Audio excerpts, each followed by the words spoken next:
feel like bad luck? Oh, I brought this on myself. What was I doing? Why didn't I just stand and fight? Why did I decide to run? I panicked. I have so many tools here that I could have continued to use. I could have just tanked and bear. Instead, I decided to run.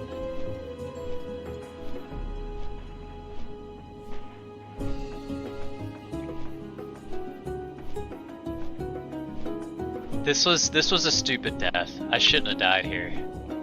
Oh my god.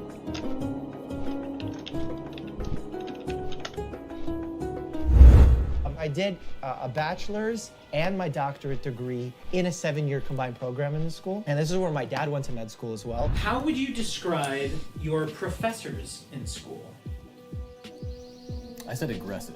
I said devoted. They were really about their craft. They would be physically upset if someone wasn't learning. I think my law professors were pretty...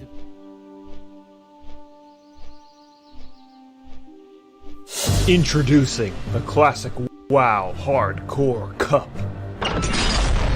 Create a character, plan your route, and race against other opponents and see who can get the highest level.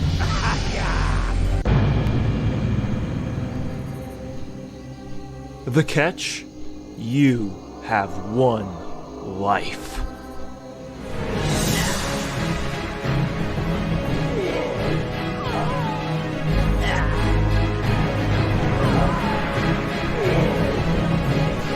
Oh!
All right, ladies and gentlemen, hardcore family the world over, welcome back to Hardcore Community Cup number 5. A little behind schedule this morning. Hope everyone's doing well. Hope the sound isn't too horrendous. Welcome back, welcome back. I'm joined today by my esteemed friends and colleagues, pillars of the hardcore community. Graceful Mother-Sucking Days, Winky Potamus, and Docket. How are you guys? Oh, feeling so damn good, my brother. Glad to be here. Looking forward to the Cup. Always amazing, and some of the greatest plays that we see happen on the Cup days, man. Absolutely. Not only are we with some of our best friends right now, it's nice to see the rest of the hardcore fam as usual. Whether you're playing today, just hanging out, it's Saturday, crack some beers, watch some good death clips. It's good company today, so I'm glad to be here with everyone. Excited to see what comes out in the next 8 hours. You know, maybe we'll get some drama. That's what that's what it's all about, right? Absolutely. Winky. I'm doing pretty good. I'm excited. This is my first time here. I'm really looking forward to it. And, I'm sure Chad can help guide me along, but I'm counting the minutes to the first brewski of the day. And, I'm excited to see who comes out on top here. Hell yeah, it's good to be here. Guys, I don't know if you can tell already, but we have just a lot of synergy together. All three of these dudes, we're just like brothers at this point. So probably not as cringe as it usually is, which I'm excited for. And we should have some great competition today. which we'll get into in a second. Lizzie Pop, thank you very much for the 5 tier 1 subs. Really, really appreciate that support in the hardcore community. So we have 45 minutes until leveling starts. If anybody's curious, if anybody still wants to compete, there's still time. Just DM a mod your stream link and your partner and class combo, and we'll sign you up. So there still is time. And also, I just want to quickly shout out our sponsor for the tournament, which will be shouted out throughout the day. Just making this possible and sustainable. We got to shout out to Surfshark. So they have a holiday promotion going on where you can save 84% off and get 4 months free with that promo code Cargos. So, if you are looking for a VPN, just keep it in mind, everyone. Much appreciated to Surfshark for sponsoring today's prize pool. So, guys. Do you think that works for people that buy gold? What? The Surfshark? Surfshark. Oh, baby, man. No, I hope so, because I'm about to need some gold for Nax.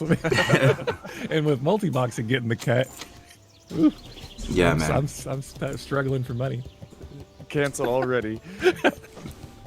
So I just want to clarify, if everyone's doing these last-second signups, it's taking place on all regions, right? Hydractic Waterlords, Bloodsail Buccaneers, the Oceanic realm. I forget the name of the Oceanic one. Remulos.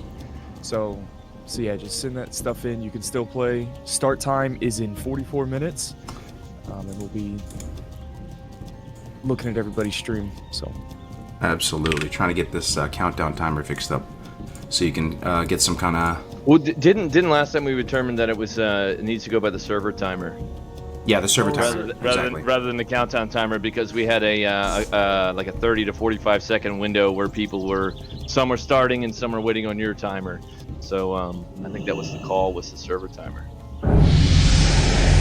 Yep, that's a great call, Duncan. That's a great call. So if you're playing, make sure the clock has to hit either 1 or whatever it is for you. I mean, 1 for Bloodsail. For you, it'll be something different. Make sure it's on that even number. Also, you can make your characters right now. It's totally fine to make your characters right now.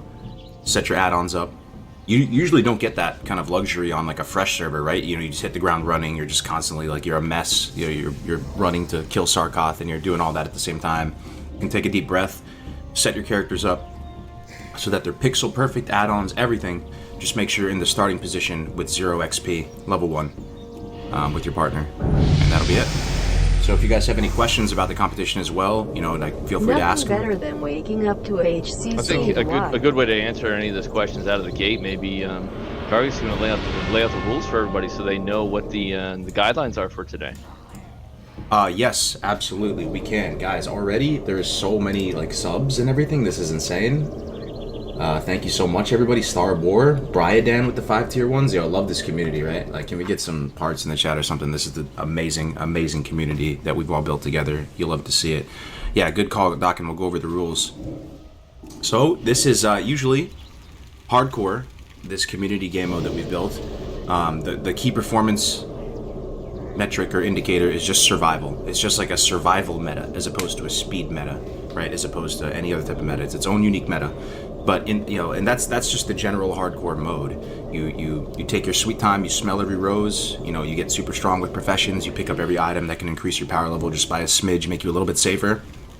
In the hardcore cup, it's hardcore but with a speed running element to it. It's time gated, so all competitors have 8 hours. They get as much XP as they possibly can. And at the end of the 8-hour play session, we're going to be adding up both tunes XP into one total. And then that's how we're going to determine our winner. There's $1,000 on the line today. First place is 400, second is like 200, third, so on and so forth. But even if you're not the biggest brain speed leveler, you can still win some money today. We're giving away $100 for the best death clip and also $100 for the best highlight. So if you know that you're not going to win, maybe you want to try to take a page out of my man Blaze for Days over here and just try to create some content today, that we can watch as well. Let me shut up for a second. You guys have anything to say about the cups or the rules? I was going to say the other thing too. I mean, the guidelines here. We've got a duos today, so that's a hair different than the solo, where the solo is independent. It's just you. It's just the way you roll with the game. But you also have the duos. You've got 2 people. No double of class, so you're not going to see double hunter. You're not going to see double mage. You're not going to see double anything today, and that's going to change the dynamic a little bit. We did see in the last cup. The hunters excelled very well, which was expected. We did have a nice mage double team that did well there at the end. I think a little bit more time, and they probably would have caught up with that AoEing they were doing. But you have that, and with that, you're able to trade or exchange items and things between the two players. You just can't exchange with anyone outside of your duo, and you're limited to the items you can find, obtain through quests, buy from vendors, or craft amongst the two of you. Just some of those things as well to keep in mind while you're playing today, guys. I have a question, real fast, guys. Let's talk. So you guys know me. I'm all about the drama, right? Same with Graves. Graves loves the drama. Let's talk world buffs. Let's talk Darkmoon Fair. Let's talk Alliance. What is this going to affect the gameplay? Is this going to affect Night Elves? Can Night Elves even win this challenge with 10% damage not on the table? So, Darkmoon Fair is interesting. I don't know. I have no idea. Chat, your guess is as good as mine. What I will say is, in the past, the big brain speedrunners haven't really even bothered with world buffs. They have their roots so refined that they just go full send, as my man Dokken would say. All gas, no brakes, and the idea of risking it, waiting for a buff to possibly drop and possibly not drop, it just doesn't really go into their mind a lot of time. They just go, go, go, and there is, speed running in classic WoW. It really does take a lot of skill. Silver Sable for the Fiend win. Not necessarily. I mean, there is a mechanical skill element to it as well, but you need to have this vast encyclopedic knowledge of the game, of quest routing, XP per hour, quest arcs. I mean, have you guys? We've all been playing this game for 15 years, right? And it's if I went up against Tommy or Tactics, I would have no chance. It wouldn't even be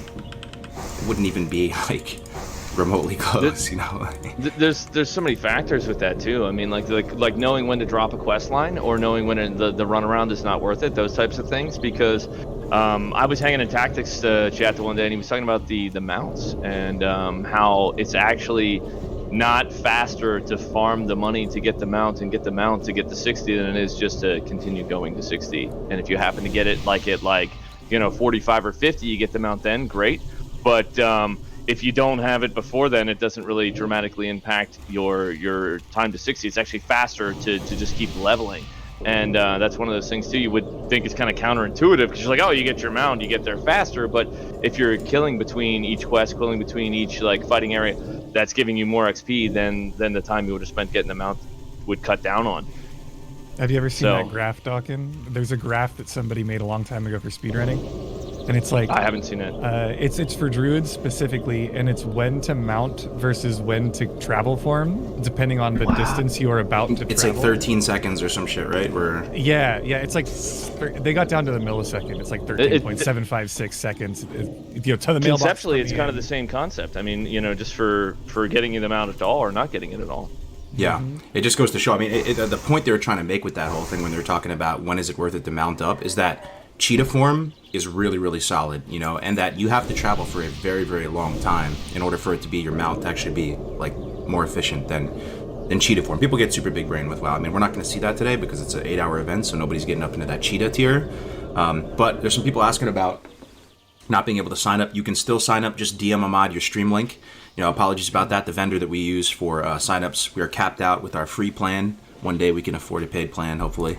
But for now, we're making do with the 150 sign-up. So that means it's good news, though. At least 150 teams have signed up. There's probably maybe another 50 or something that are just also going to compete that aren't on the spreadsheet as of this moment. But that was really good for you to point out, Doc, and the idea that it's duos today. And the other thing is that if one person in a duo dies, they both fall on the sword and the run is over.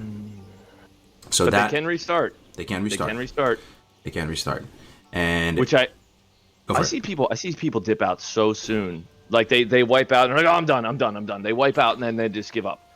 And it almost cringes me every time I see that because I'm like, dude, we've seen so many times where players they die and they come back and someone else gets knocked off the top. And now they're number 2, they're number 3, they're number 1. And they can still come back and win. Especially if you're good at doing the hardcore challenge, man. You have an opportunity. Do not give up. It could be down to the last 15 minutes and somebody bites the bullet. You know what I'm saying? So guys, make sure you hang in there till the end. It's very don't pull bow. Very important in my mind. It's true. you know, it's not our first rodeo, right, Doc? And we've seen this happen a lot too. There's been some upsets looking in the past where really big brain, you know, amazing S tier levelers, aka at least in the last one, Zorant and his partner. I mean, he is one of the most insane speedrunners out there. They ended up dying on that quest to the bugs in Southern Barrens. Remember that the with the little Brutal. little Spideys. You know, they ended up kicking the bucket, and that, you know, anything is possible in these type of events. It just takes one misplay. And duo can be seen as arguably more dangerous than solo, because when you're in duo, there's all types of other factors. There's other moving pieces you're gonna have to factor in. The whole idea of threat being like an issue, and threat not cooperating based on your plan. Like, you could be aggroing something, you know, you could be fighting something, then you get a heal, and then the aggro's all over the place, and you pull too much. There's also like this incentive or feeling when you're playing in a duo to keep pulling, because you're, you know, so strong in a pair that you oftentimes overextend. So there's that as well. Similar to World Buffs, they give you that overconfidence. Yeah, exactly. So much support in the chat already, man. Carvillain with the 1500-bit side L. Thank you for the 4 as well, man. Malimnia for the tier 1. Yo, guys, it is much appreciated. Grace, do you have any thoughts? Like, who is your favorites as far as class combinations goes? Chat, what is your favorites as well? Let's hear which ones you think you're going to take it today. There's no duplicate, so there's no double hunter today, no double mage. What do you think? Right. I went double rogue with Darkin this last week. I still don't have an idea of who's going to be the fastest in these duels. I've heard a couple people throw out what they think is going to be the fastest. I would imagine maybe Hunter paired with something else. I think Winky made a comment talking about Hunter rogue just because they have no downtime. That might be an interesting duo to look at. I'm excited to see Tommy and Tactics, the last duo that won 6 weeks ago. So it'll be interesting to see these guys play. Some people think Druid Hunter. Man, I'm a Druid fan. I love Druids to death, but 1 to 10 they're kind of slow. I don't know if they can really boost another class's speed leveling. So we'll see if Druid is doing okay. How about you, Winky? What are your thoughts? So yeah, Hunter Rogue's one of them. One of the big ones for me. Another thing I want to consider is I think people, when we talk about the comps on this, because whenever every time it's announced, everyone starts talking like, okay, what comp are we going to do? Let's practice. Let's meet up a couple weeks in advance and get a few runs in.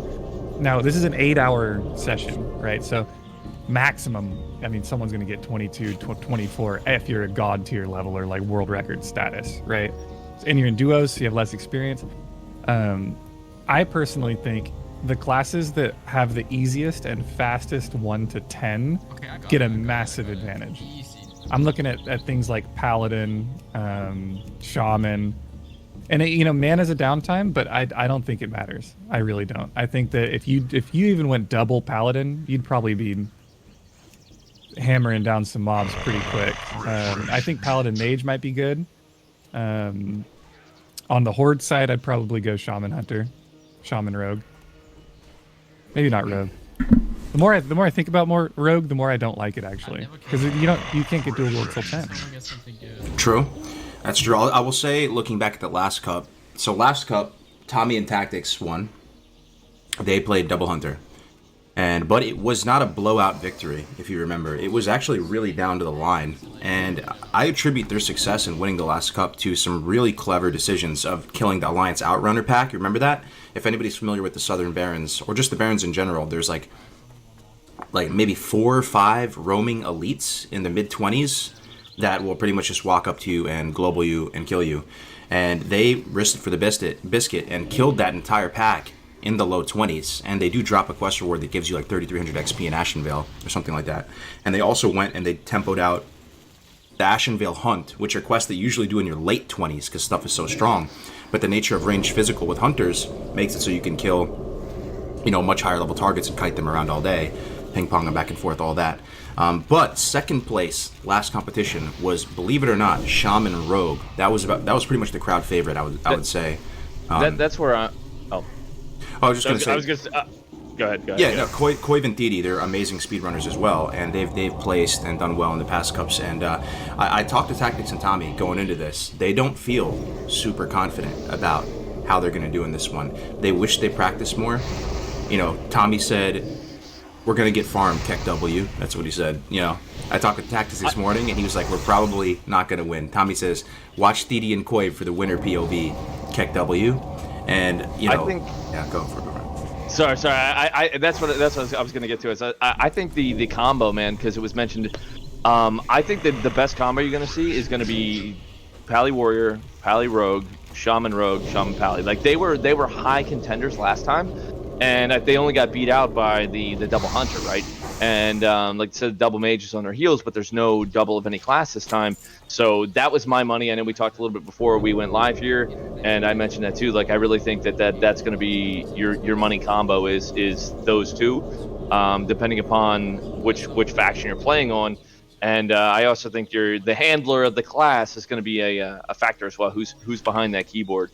But if I may, guys, if you aren't already following Cargos, myself, one of these other gentlemen, Grays, Winky, on Twitter, guys, if you're over there, retweet the announcement for the going live here, boys. We want to make this community the biggest and best community out there. I mean, not that it's not already the best, but you get what I'm saying. So, guys, get out on Twitter, retweet those, let everybody know. Make sure you're sharing the information about where we're at and what's going on today, because the cup is amazing. Oh yeah. Yeah. Here, see if my audio sounds good before we get started. But yeah, I do just want to say there's there's requests on the mic audio still that some of us are a bit low. Bit low? Okay. Yeah. I'll turn you up. Don't adjust. I'll turn you up. Yeah, I'm sorry about that, guys. I'm really terrible at the audio. Saying Grace 20 and Winky 10%, maybe, give or take. Okay. Yeah, I'm really excited about the tournament today. It's the great equalizer. You know, we could talk about duos and combos, what's going to be the most optimal, who's going to level the fastest. And since I've been watching, you know, like Tommy Salami and Tactics a lot, you know, I'm pretty good friends with these guys. They're some of the fastest speed levelers in Classic WoW. One comment I've heard from them is it's really more about the questing route and the knowledge of the game. And I did a little bit, like I kind of got into the speed running with Tactics for maybe like 1 month at a time. We were doing like 1 to 10 druid, and then they blew me out of the water. You know, I couldn't even stand a chance. But I remember, you know, I got to a point where these hardcore tournaments, these 8-hour events, especially whenever we have this fresh, nothing's going to go as planned. You're going to have a questing route laid out, and it's not going to happen. There's not going to be enough mobs. You're in duos. You're going to have to skip some quests that you normally would do, where you have to pick up, you know, whether it's crawler mucus, the eyes. They won't drop for both of you, so you have to kill twice the amount. So you may skip that quest. You might do a little bit more grinding here that you wouldn't normally do, but I think the people who have the advantage are the people that can adapt and the people that can just think quick on their feet. But the great equalizer is even, you know, Tommy Salami and Tactics. Wow, Tactics Low. I'm just saying they're probably the favorites because they won the last tournament. The great equalizer is we're playing hardcore. We're in a hardcore event. So if you die, if you rip, it just takes one slip up, one mistake, and you're toast. So, you know, again, I'm hoping for some juicy death clips today. You know, some last second highlights. Maybe one of the partners is in trouble. Their other partner throws a last second sticky glue. Hopefully we can get some good drama, some good clips. If anybody else is watching some other streams and the streams are titled hardcore, you get a good clip, send them to us. We're going to try and broadcast them, and hopefully we're going to have a good time. I saw sticky glue usage. I was watching Tuna Tornado, and he was doing HC, and it was the Elite Spider Quest in oh god, Stone Talon. Here they are. It aggroed, and he sticky glued at the last possible second. Like it was right next to him, but could not hit him. And he was webbed, and he was like, "Oh God, not like this, not like this!" Like, and like he got unwebbed before the sticky glue wore out. Used a speed pot and was able to get away. And it was such a clutch use of sticky glue, and it was like a game changer. Like having that available to you is huge. It is, but here's the thing: it's actually really interesting you say that because, man, there's so much to unpack here. Sticky glue is not a great XP per hour type quest. I'm curious to see if they even do it in this. I mean, I'm not sure. Just because it's not duo friendly. It's a super powerful consumable, right? But you have to get the crawler mucus, you have to get the intact mocker eyes. You know, those are already rough for one person to complete, let alone two. So we'll see if they decide to go for that. Let's see if they decide to go for Slumber Sand. Another thing I'd like to point out is that before these duo cups, like most speedrunners that speedrun Classic WoW were Alliance speedrunners. I mean, that's just my opinion on it. That's what I've observed. Like, the Night Elf Hunter route was like the gold standard speedrun route. How fast can you either do a no mage or Night Elf Hunter? The interesting thing about duo leveling, and when you put all the pieces together with hardcore, is that most of these big brain speed levelers are of the opinion that Horde actually have a superior, have the edge over Alliance when it comes to specifically duo leveling, because there's more quests. Apparently, this is what I hear, and most of them seem to be in consensus with that. So, with that in mind, Tommy and Tommy's more of an Alliance speedrunner, like I said. That's kind of just how it's been.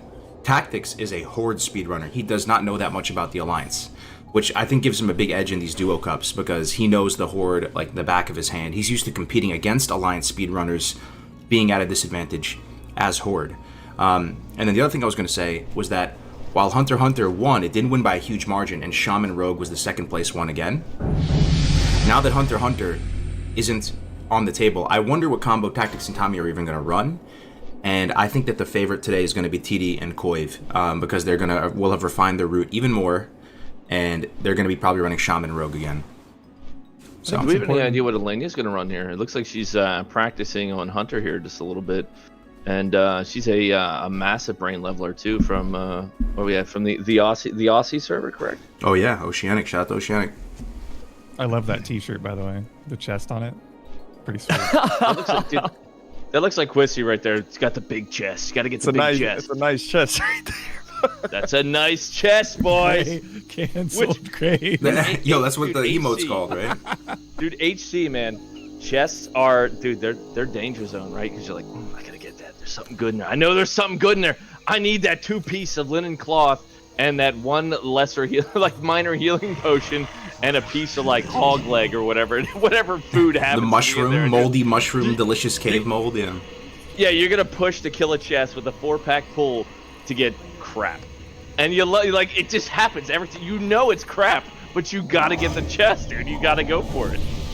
I got a question for you, Cargos. Before, I'm sure this is all on a lot of people's minds, especially if it's the first cup they're here for, and then maybe the first cup they're competing in. Can you give chat a quick rundown of the integrity of the cup, how we know people aren't cheating, stuff like that, so that just to clear the air, make sure people know there ain't no cheating happening today. I appreciate it. I mean, we do all we can, right? Without Graze, you said it really eloquently the other day. You said we make it as legit as we can be based on the cards we're dealt, right? We don't have any kind of Blizzard support or anything like that. So with that in mind, the only way to provide complete accountability of everyone's run is if we can look at the run, right? So how do you do that? You have to stream pretty much. In just regular hardcore and duos, only one of you has to record. But since we're doing a cup and there's money on the line, there's sponsors and stuff like that, the expectation is everybody's going to be streaming their footage. So with that in mind, chat, you guys are integral to making this a success, and you guys have been super, super helpful in the past, because what you see is what you get here. We have two people, shout out to Navic and Nail on the production side of things, but it's just them and us, and we're just kind of chilling here on Twitch, tabbing through all the streams. So you guys are like Paul Revere coming in, dropping the news about who's dying, what developments are going on, and also holding some of these players accountable too, because you're going to be in their streams watching them. And we're going to try to get everybody up on the main stream today. If you are streaming today and you want to be up on the main stream, we have your stream if you signed up on the spreadsheet, but also put it in the hardcore stream section of the Discord, because we're going to be checking that throughout the day. And also, chat, you guys are going to help us pretty much nominate the highlight of the cup and the top death clip of the cup. So we're going to vote on that later. So keep that in mind. Discord, check chat. Check chat. Hardcore Discord. If you're not there, you're doing it wrong. Get in the Discord, boys. Yeah, join us. Yeah. I do want to bring this up because people are talking about it. World buffs and what do world buffs look like this week? We have Dark Moon Fair. It looks like some buffs are scheduled for some servers already. To my knowledge, they're okay for this tournament right now because it's hard to monitor, or you don't want to invalidate somebody if they don't take the world buff off, or what's the final play on that? I didn't see a final consensus on it. World buffs are good, man. You don't want to be that guy that invalidates a run because they got a kill with a world buff. I think until they become a problem, I think they're a little bit of extra spice, guys. I mean, there's a chance, like with everything in my life, it's a gigantic disaster and a dumpster fire, but let's try to give it a shot. Let's see if they even opt for DMF. Let's see when they incorporate that into their routing. Let's see how it affects things, because so far, looking back on the past cups, the world buffs haven't played a huge role here. So we'll see. DMF is a new one though. DMF, I mean, you're looking at 10% damage increase for an hour, but isn't there a 4-hour cooldown on it? So maybe there's going to be a bit of skill here in terms of when are you going to choose to get that 4-hour, get that 1 hour power spike. You know, that could be interesting to watch, right? Because there's really no time to get it twice. You know, you're not going to be able to get it at level 1, and you're going to spend, you know, the first hour and a half getting to 10 or something like that. So then you're going to leave the starting zone. You see what I'm saying? So you pretty much, all these teams have one shot at DMF. I think as soon as you can get it, you get it. Like, or when it lines up with your questing line and use it as that. Because if you jump out of line, I don't think you're going to see a benefit, like a net gain on your XP, on your questing, on your speed, if you're jumping out of your normal line or your practice line of quests to get that. But just a quick shout out reminder, guys. If you haven't seen there in chat where I posted, we have preparation. If you are logged in and ready to go, you can get on the Alliance side. The Alliance Cup Guild is Alliance Cup, and the Horde is Horde Cup. You got to whisper. Does Navik have a name? I don't know if he has a character name, but do it /who, Alliance Cup /who Horde Cup, and they can direct you to who's got the invites for each respective guild. Part of the benefit of being on the guild on each server is it allows our background support team to update the leaderboards as we go along. If you're logged in and you're in the guild, they can see what level you're at and where you are, and that just helps keep you represented today. So make sure you do that. Absolutely. So another thing, I signed up for, you know, the Twitch Turbo. I have freaking ad block, U block, like 9 different ad blocks going. The Twitch ads are too strong, guys. We might have to take an L or two here as we like, just so, you know, just keep that in mind as we go from stream to stream. We might have to watch some of that 5 gum ad with the Lily Pichu. We might have to watch that about 500 times today. So far it's been okay, but yeah, the Twitch ads, they're evolving, they're getting stronger, man. They're adapting, and they're hitting you picture in picture now too. Like they'll just straight minimize your stream and pump an ad out right on it. You love to see it. You love to see it. Yeah, I mean, I don't mind watching ads usually because it supports the creators and stuff like that. But for these cups, it does make it a little bit of a pain. But we're doing all we can. So. Yeah, I'm looking at somebody asking how do the dungeons work for the cup.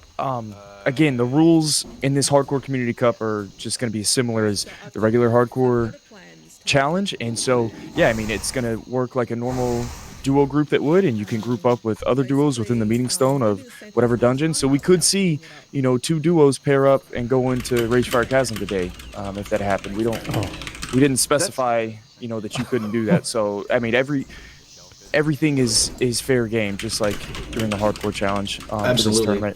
I would love, it would make my day, and we'd definitely be watching it on the stream to see people complete RFC. There's nothing stopping you from pairing up with another duo and getting into RFC or WC, you know, if you feel so compelled. Could you imagine the grief potential? It's disappointing we haven't seen a meaningful jump into those instances. Like we've seen people attempt them and try to go through, successful, unsuccessful, but we haven't seen anyone meaningfully put together a group and push through a dungeon. And I wonder, because we haven't seen that, is it the fact that people are unable to line up their leveling time to get to where both duos want to go in? Or is it that it's not worth in the long run? Or is it that it just, you know, the risk isn't worth, you know, to them? Is it like a combination? What about it makes people not... I think people just don't coordinate it. Like, because if you're a 2-man team trying to do it, it's too risky. There's a lot of scuff potential. It takes too long and probably not worth it XP per hour. But if you were to link up with another duo and do it, it might make it closer to viable. I know that the biggest brain speed levelers that we're dealing with here, the people that have won in the past, they have no interest in doing it. So again, it's not something that's really played a factor in the past cups, but I have a hard time believing that the 5 quests that you can do in RFC, because there's 5 of them total, You know, if you get together with 2 duo teams and you blast through RFC with 5 quests each and you pick up weapon upgrades as a result of hidden enemies, you know, that's not going to be viable. But you know, no one's done it in the past, so we'll see if there's anything if that happens today. You could always. This is going to be bad. You could always split the prize pool if you pay another team to take someone out in RFC. I'm just saying. Oh, that's rough. That's the winky hot take right there. Another thing, type something in the chat if you're competing today, guys. Type something in the chat. Let's see it, because this is for you. Be super careful out there, guys. There will be people out there that are trying to PvP you, and I'm not talking about killing you in like, you know, we're playing on a PvE server. Last time in the cup, there was griefing. It's gonna happen. It's gonna be out there. Graze is cheesing. He loves this shit. He lives for this shit. Taragamon's coming into Stormwind. He's flying through Owen Forest. Everybody's trying to get their Darkmoon Fair buff. You're gonna get blasted today. I guarantee it. Guys. If you're on Bloodsail, by the way, we have a new Alliance player killing Hordes in the low levels, and this guy's a pro. Okay, his character is named Coltyrus. Oh my god! And he weapon swaps to fiery weapon and 2-shots you. So just be careful out there, Hordes. Be careful. He's good. So yeah, be careful of people dressed up as Coltyrons or whatever, and also be careful of beasts. Every time you target a beast, guys, try to look at the name, see if it's got one of those little like you know, little tildes in there, a little bit of an enye or something in there that they're trying to call it, like, you know, Scorpid or something, but it's actually a hunter pet. Okay. The surefire way you can tell if it's a hunter pet is you see the little shield, the crest. It's either going to be like an Alliance or a Horde shield next to it. So before you attack that Scorpid, that seems to be just like a neutral yellow mob, make sure you double, triple check that it's not a hunter pet. You know, we saw that for the first time. The Griefers are really stepping up their game. It's not just a human form. All the beasts in the game. You gotta double check before you just auto click them. Oh man, it's so head in the high swivel, IQ. guys. Head in the swivel. We had was it last cup or 2 cups ago?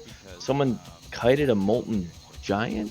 Was it to like Volchan or something? Like it was Volchan, Volchan. It was ridiculous. So head in the swivel, head in the swivel, head in the swivel. Always, always, always. You guys watch my streams, you hear me talking like, head in the swivel. You gotta look around. You gotta look around. You gotta make sure nothing is closing in. Yep. If you're playing Alliance and you want to add Volfur, Volfur, onto your friends list, do it, because if you see him in the same zone as you, you are going to die. Like legit, he's the person who keeps kiting everything. So just FYI, if Volfur's near you, run, get out of there. Yeah, man. Oh, look, we got Quissy playing today. Any Quissy fans out there in the chat? Who's your crowd favorites, guys? Any you guys rooting for anybody in particular? Playing too. Is she playing with Quissy or with? No, she's playing with Illithorn as well. I don't know who Quissy's playing with today. Quissy's duoing with the Silver Sable. Oh, that's right, Sable. Big height. Yep. Don't tell Drinky. The female team's right there, man. You love to see it.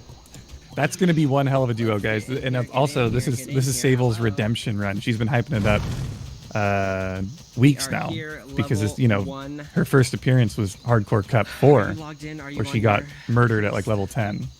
Yep. So it's hard to believe that Silver Sable and some of the people, even you, Winky, you were like a recent pickup to the hardcore community, but it feels like you guys have been here forever. You know, it feels like you guys have been here from the very start, man. Out there killing it, boys and girls. Yeah, you fake it till you make it.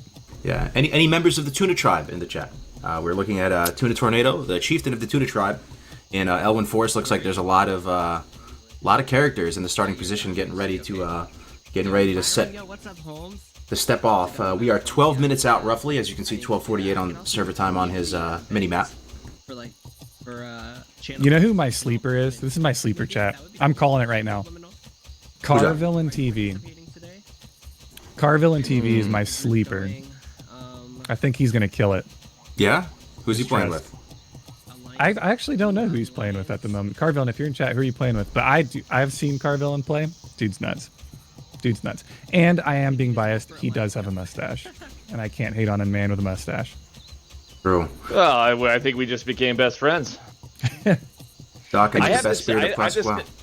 I have this thing going with my community. I keep trying to say to everybody's got to grow their stash out for November. We have a little stash competition going into the Discord where I told everybody they got to post their stash. So I said I'm not going to trim the stash for the whole month. It's starting to get like, I don't know, it's starting to get the little curve, man. I like it. I actually like the way it looks. It's looking fresh, man. if Chad is correct right now, if Carvillain is playing with cheesy goodness, this is a real threat, Chad. Carvillain and cheesy, that would be a combo. Yeah, those are some pumpers right there.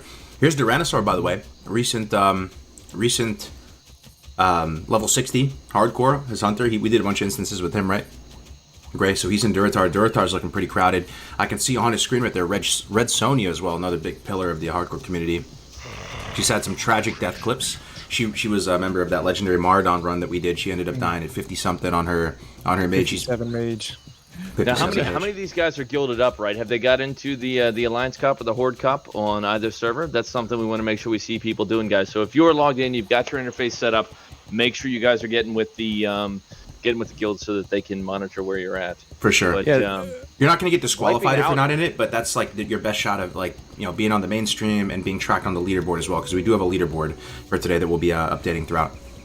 Wiping out Maraudon, that's rough. I had a discussion with my buddy this morning when I went to his house, and I said, man, imagine you get the Thrash Blade, dude. If you get that far in, dude, getting that Thrash Blade is like endgame. You're there. Like, you can. I use Thrash Blade all the way up to rating, so like that's huge. But that is that's risky, man.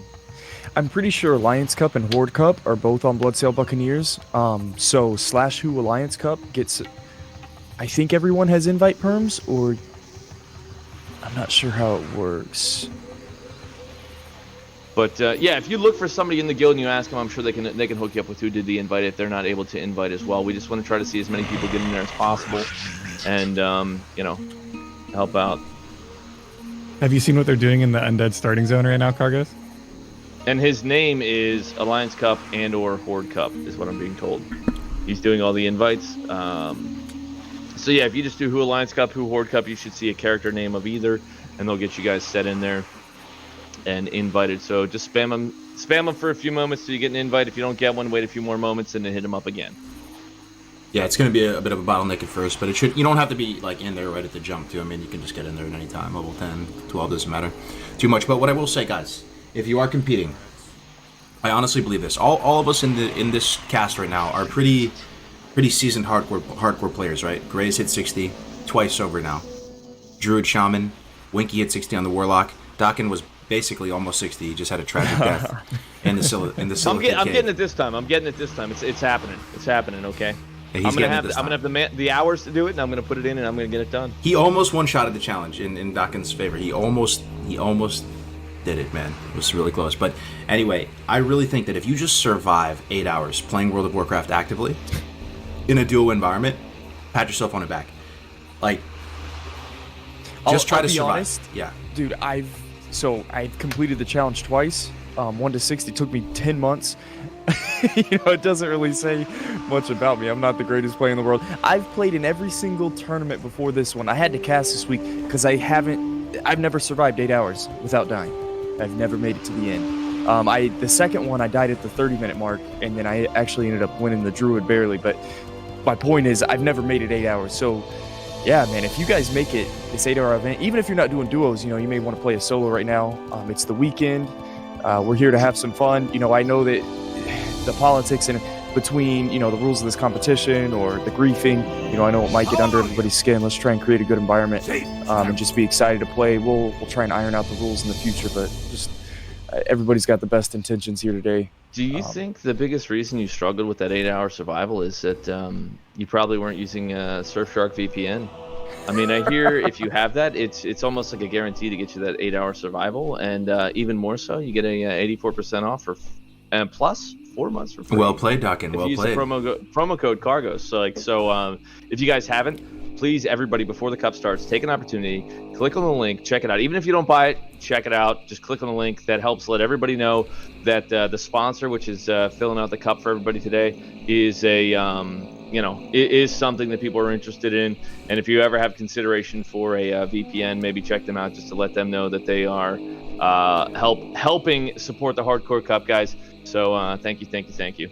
Seriously, well played, Dakin. I mean, we're a community within a community within a community, right? We're like hardcore within classic WoW, within big WoW. Like, we're a tiny community. So shout out to them for sponsoring just events like this, man. You love to see it. So we're looking at I Am Blorby as well. This is another very strong competitor. He I don't know if he won one of the cups, but he's definitely placed, and he's gotten class lead as on Paladin before, and I think also on Priest and some of the past cups. He's rolling Tauren today. Mulgore looking decently packed up with people getting ready to start the challenge as well, and we are about 6 minutes out. So let me share with you guys probably what class combination that I am rooting for to win today. I am rooting for Druid Rogue. And I don't know if it's going to win, but I think it's so much fun to play Druid Rogue. I guess you can only be Alliance given this cup. But I love the idea of going Bear form and having the Rogue just like backstab everything. It's super fun, feels super good to play. What about you guys? Which comp are you rooting for? I said before, I think it's either Pally Rogue Warrior or Shaman Rogue Warrior. I think that's going to be your top contenders today, barring anything unforeseen. That was a high performer last time, and that's what I expect this time. But who knows? I mean, you could end up seeing like a double Warlock Mage, or excuse me, not double. You could see a Warlock Mage, something like that, or maybe even a Priest Warlock, some unique combo that we haven't seen push really hard. And again, I think the handler, the practice, the preparation is a huge part of it. But a quick reminder, guys, and correct me if I'm wrong, the timer for start is when your server ticks over to the even hour, not the timer on the stream, because there is a difference between the timer we have here. It's only a little bit, but it was like 30-45 seconds, something like that last time, and we want to make sure everybody's getting a kickoff at the same time. So make sure you're following your server timer, not the timer on the stream. Yeah, really don't try to like beat the, when you're, you think of athletes, whether at the Olympics or whatever, and they're down in the runner's position, and they can only take off when they shoot the gun or blow the whistle or whatever, and then there's like a false start or whatever. Like that's what I'm thinking of. Like when we review the VODs, like we 100% look at the very start of it. Like we look at the start, we look at the end, and we try to piece it together. So, if you step foot off, like before the server time hits, 1 or whatever, that's it's gonna be a DQ right there. So just make sure you wait until it actually is 1 or whatever it is for you. I think server time's based on is it based on your PC and where you're located, or which server you're on? Is that how that works? Either way, just server you're on your stream, on your recording, whatever. Make sure it's gonna server time. It's yep. right down. So. Hey there. Give us your classes, Graves. What do you think? What's your favorite class? I think anything with Shaman, and I just got done with a 1 to 60 Shaman. I was really excited about that class recently. Shaman 1 to 20 is disgusting. They have some of the highest burst potential, some of the fastest levelers, and you pair that with another class, like I think Rogue, man, maybe Shaman Rogue. Isn't that what came into second last time in the duos? I think you have to have a good class combination and then just really good knowledge of your leveling route and your ability to adapt. So more so than just being excited about maybe some of the comps today, I'm excited to see the player knowledge play out and maybe some of the strats, maybe some quests that people go early for. We'll see. I'm excited. I can tell you, as someone who prefers hard mode in video games, which is why we're all here playing hardcore, I'm excited for anything with a warrior. I think anything with a warrior paladin, warrior. If someone's crazy enough to do double DPS with a warrior with no healing, even more power to him. That's what I want to see. I want to see a warrior pumping nonstop, because they can have lots of high-end DPS at the beginning. I mean, 1 to 10 is crazy. They could pump, yes. So it'd be interesting. I know I'm not on the computer right now, but seeing something, the Jamin fishing rod strat, I wonder if that's going to make an appearance today. Ooh, the Jamin fishing, the fish shaman. I like that idea. Yeah, so the server times are going to be like a minute or 2 off on everybody's client. The deal is, if you do end up, getting some of the prize pool, we're going to look at the server times. And so if you really want to do it whenever the server time ticks to 12, we need to use like a world timer next time, but we're going to look at the 8 hours that you leveled, and we'll take the XP within that 8 hours. So, you know, give or take 1 or 2 minutes if it's that close. But just on your POV, it should hit the correct time on your POV. So yeah, we're coming in a little bit less than 2 minutes. Some people might have server time right now at 12. I'm looking at 2 minutes on my client. You know, some people might be 1 minute out. Last minute notification, guys. If you're on the E or the NA servers, make sure you whisper for the guild invite. That way we can keep up. People saying that fishing takes too long to level. That's a good point. Well, you don't necessarily need to do that though. What I was gonna say with the rod is, what if? Okay, let's take Mulgore, right? Graze, you're the Prince of Mulgore. So what if you're a shaman or a druid or something, right? And you just level normally, and you, as soon as you leave, you go to Bloodhoof, you buy a fishing pole, and you add a lure to it. How much is the first lure add? 50? Or is it 25? 25. Okay. So then you're at 25. So it's pretty much what your weapon skill is at max at that level. 25? I mean, you could throw a couple lines in the water, get up to like 45. It's possible. It's possible. Yeah.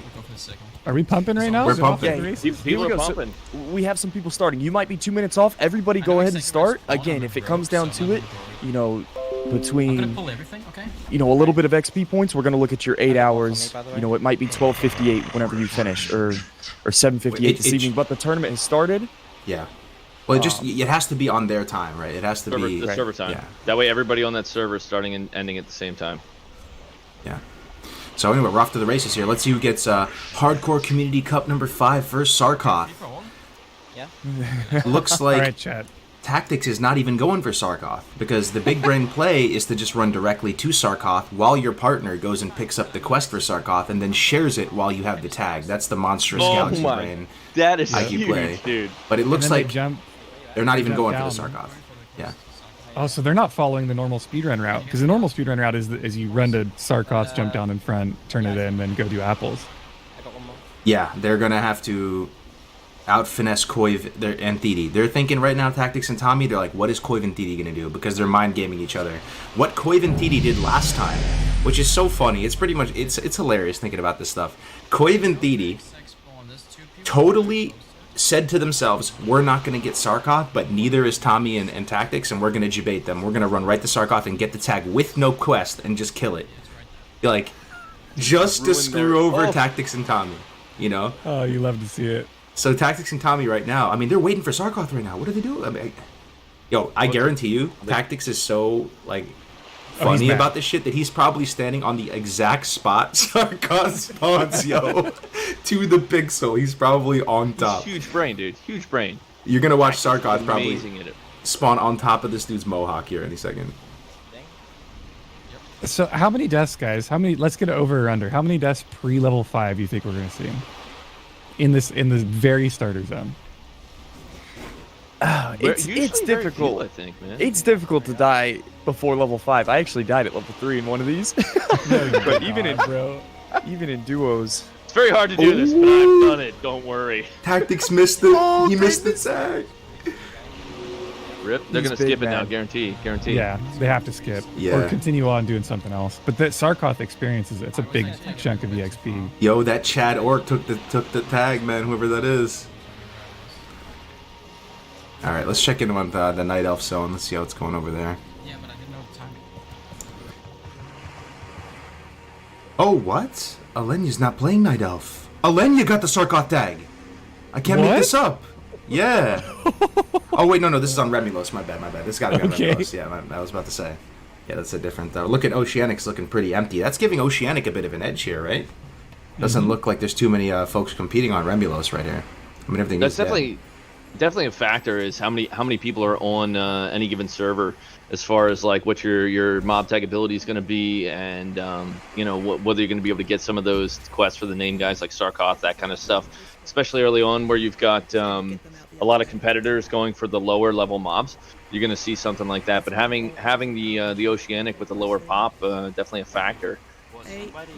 I'm actually surprised, and I'm not necessarily encouraging anybody, but I'm kind of surprised we don't see people playing on Oceans just for that reason. Right? True. Yeah. So, something really good just happened, guys.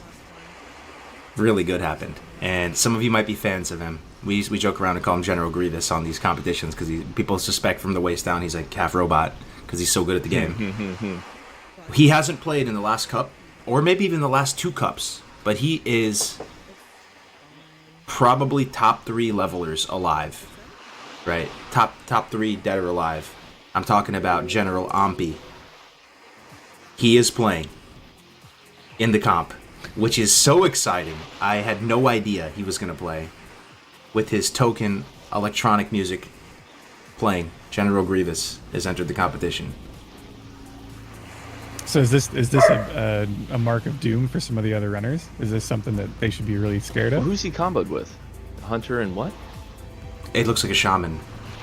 Okay. This is super impressive. Did Ampi win one of these tournaments? If He you did. just watch this guy's gameplay right now, every millisecond is nothing is wasted right now. And seeing like it's really just like a thing of art. I can't even like explain what he's doing right now. Like his movement, he's got the weapon swing timer. He knows exactly the amount of steps to take in between each shot. So he's killing like 20 mobs at the same time, you know? That's Like, what I'm saying. I can't even commentate this. it's like that meme where those algorithms are above the head, like floating around, like, and he is some kind of circle mouse. Like, what is this, bro? So Well, dude, look at he's even got all of his skills already put on the bar, bound, even though he doesn't have them. Yo, what? So like he's straight up like as soon as he gets it, it's just boom, it's already there. Like that is millisecond. Like millisecond timing, like it's just there. Alright, this is actually hilarious now. He has macros for food, top right, all of his abilities that don't even exist yet, probably all the way up to level 20, dude. You know, he's doing the strat, dude. This is what's so beneficial about Hunter early levels. If you're in a duo, you can shoot a mob and melee one while your shoot timer is on cooldown.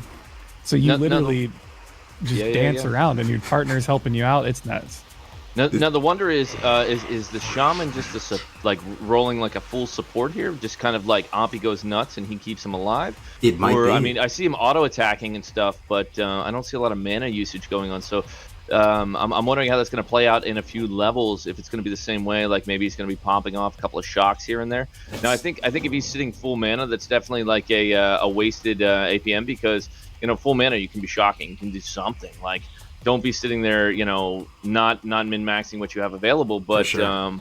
I think we'll see some of that, how that plays out a little later on when they've got a few more skills on the bars to determine if it's going to play out the same benefit. But it's definitely going to be an interesting combo. Yeah, Shaman Hunter keep your looks eyes on it's looking strong. Honestly, these guys are one of the top contenders, guys. Don't get it twisted. Ampi has been speed running forever. Yeah, you actually go to Tactics and ask him about Ampi. You'll hear a little quiver in Tactics' voice, yo. Like, this dude is a monster, bro. Like, he doesn't even have the camera on. He's full pumper mode right now. Like, he's actually like final form General Grievous, like hair, Vaseline in the hair, slick back. Like he's. He said, "Did somebody say prize pool?" That's what I'm saying. That's mine. Yeah. Well, I mean, we're sitting here, so I'm just doing this for fun. We just saw Tactics, Alinia, and Ampi. No discredit to anybody else. These are some of these are going to be some of our top contenders. I know there's some sleeper cells out there that we just don't know about. We're sitting out here throwing out. Yeah, Rogue Shaman's going to be good. This class combo is going to be good. For one, your Shaman Hunter. They're some of the fastest levelers. Shaman 1 to 20. Everybody knows that. Hunter. One thing I'm surprised about, all these speed levelers, they didn't go Night Elf. They didn't go Alliance for Dark Moon Fair buff. And I'm actually surprised that they're all Enduro. I haven't seen any Alliance yet. I think everybody's on the same page that Horde's better. I mean, I saw like a couple people in Elwyn. I mean, we'll see. But I think Alliance, they don't have the Barons. And I think the Barons is so big for levels, 14 to 20. Like, it's one zone. If you want to, you can just park your character and grind if you have to. The only problem about having Ampi play in the competition, guys, is it becomes hard to move off of his stream. It's like intoxicating, to be honest with you. Like the electro beats start to infuse into your mind. Like, it's so smooth watching the motions, right? There's no wasted movement. It's all just efficiency. And by the looks of it, it looks like he's almost just playing solo. I don't even know where his shaman is at, dude. Like his shaman is just on cleanup duty or something, you know, which would be interesting because that would be one way to do the duo tournament where, because you can trade freely solo self-found loot in this duo, right?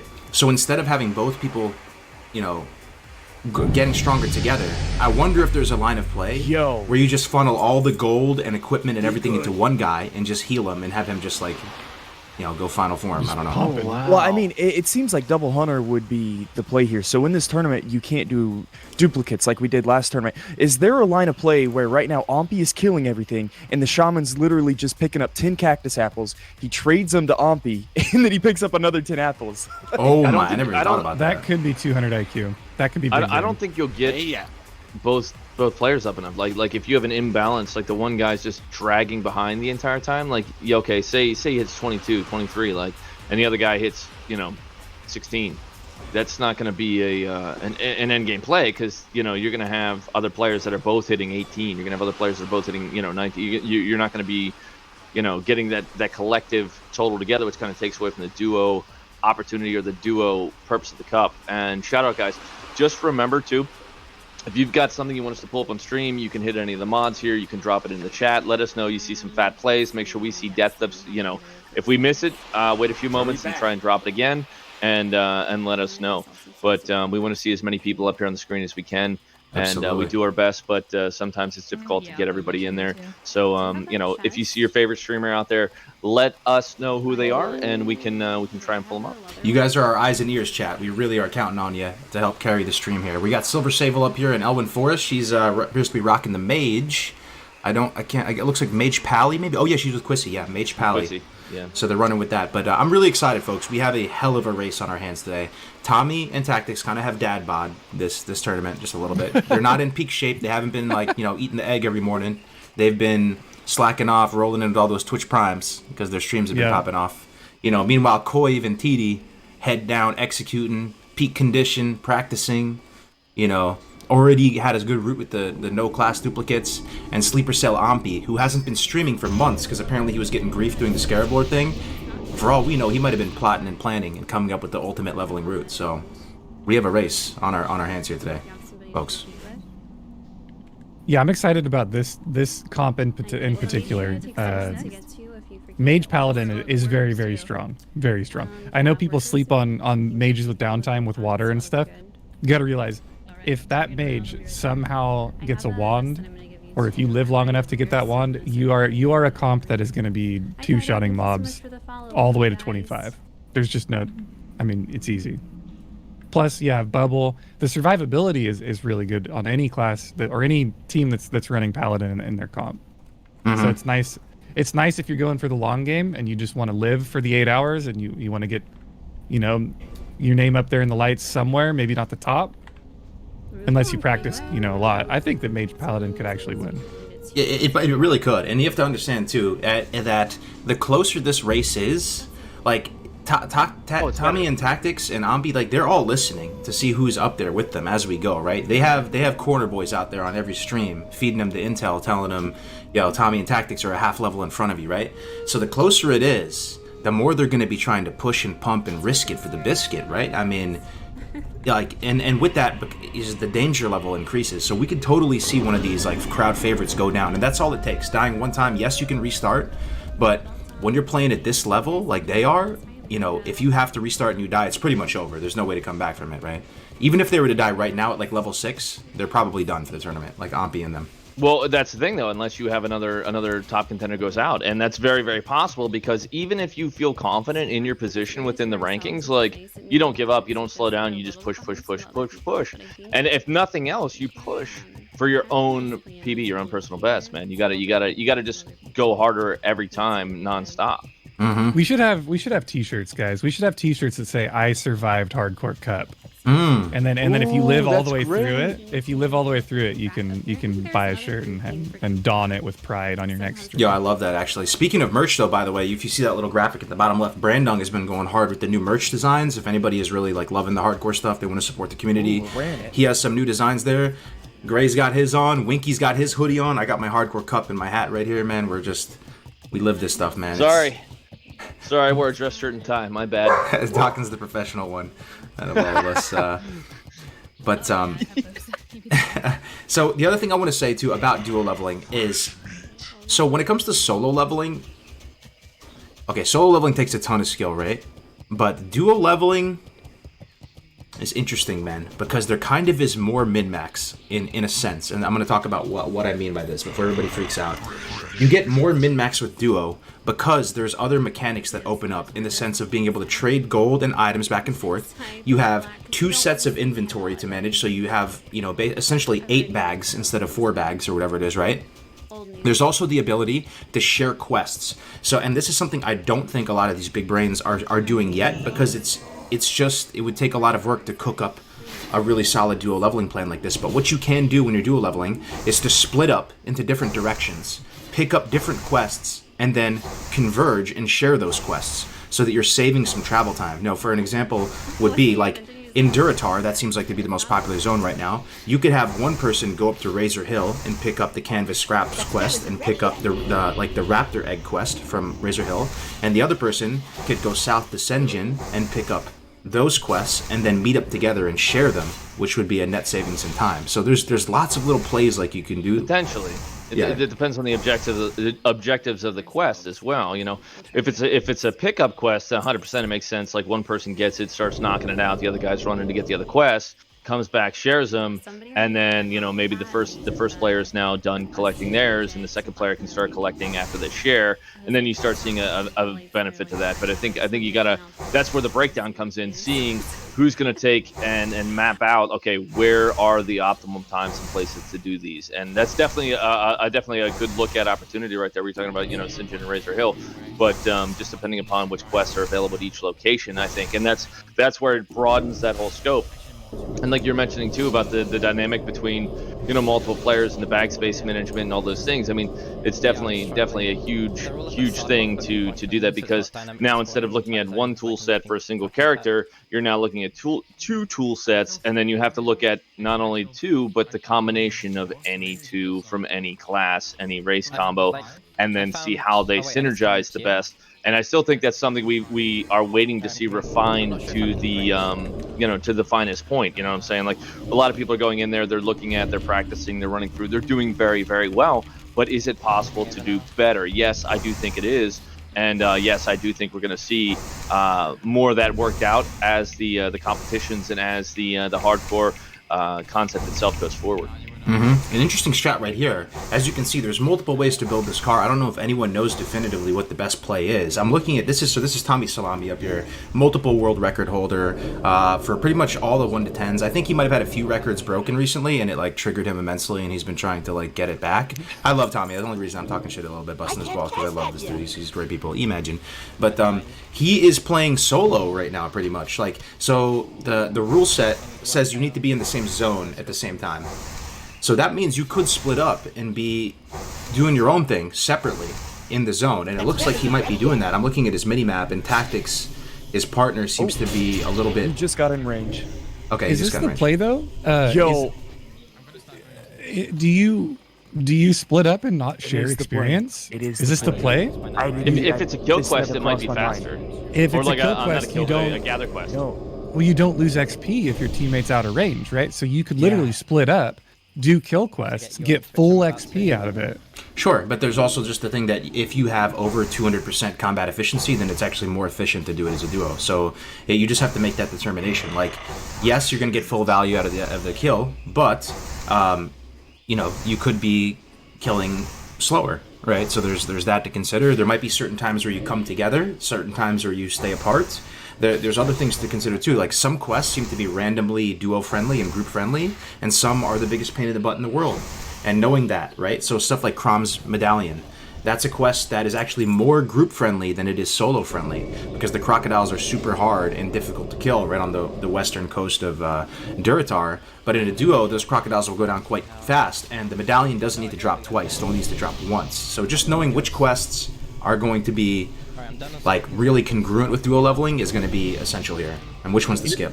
I'm realizing, you know, even just the first, it's only been 18 minutes into this cup, just how complex the duo the duo leveling could be. You know, we could talk about strategy all day, but at the end of the day, the amount of min-maxing it's just unlimited. It's endless compared to solo leveling. You kind of have the solo leveling figured out. But yeah, so whoever has the highest level wins when the timer runs out. It's going to be a collective XP between the two characters.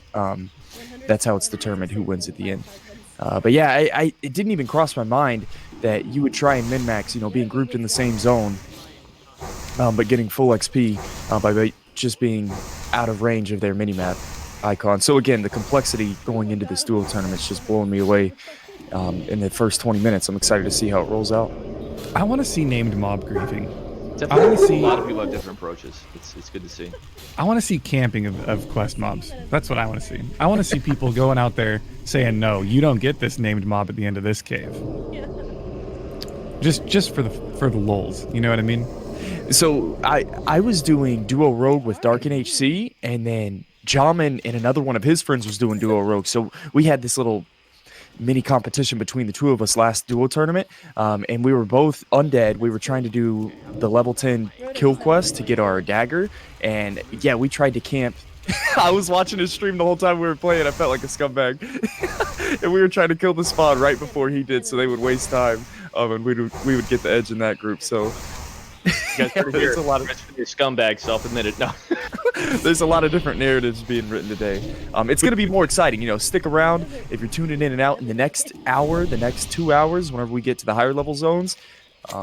Content's really going to pick up. You know what though? Like that honestly, I don't think the kind of sitting and waiting for a spawn is going to benefit you as another duo within the tournament, unless you're like going in, you're doing your kill, clearing out the cave, and it happens to respawn. Yeah, I would probably personally tag that again, just because I'm not trying to necessarily, wreck anybody else's run, but at the same time, like, that's the same thing. If you're drafting a car in a race and you cut up ahead, on the other side of a curve or something like that. Survival of the fittest. Exactly.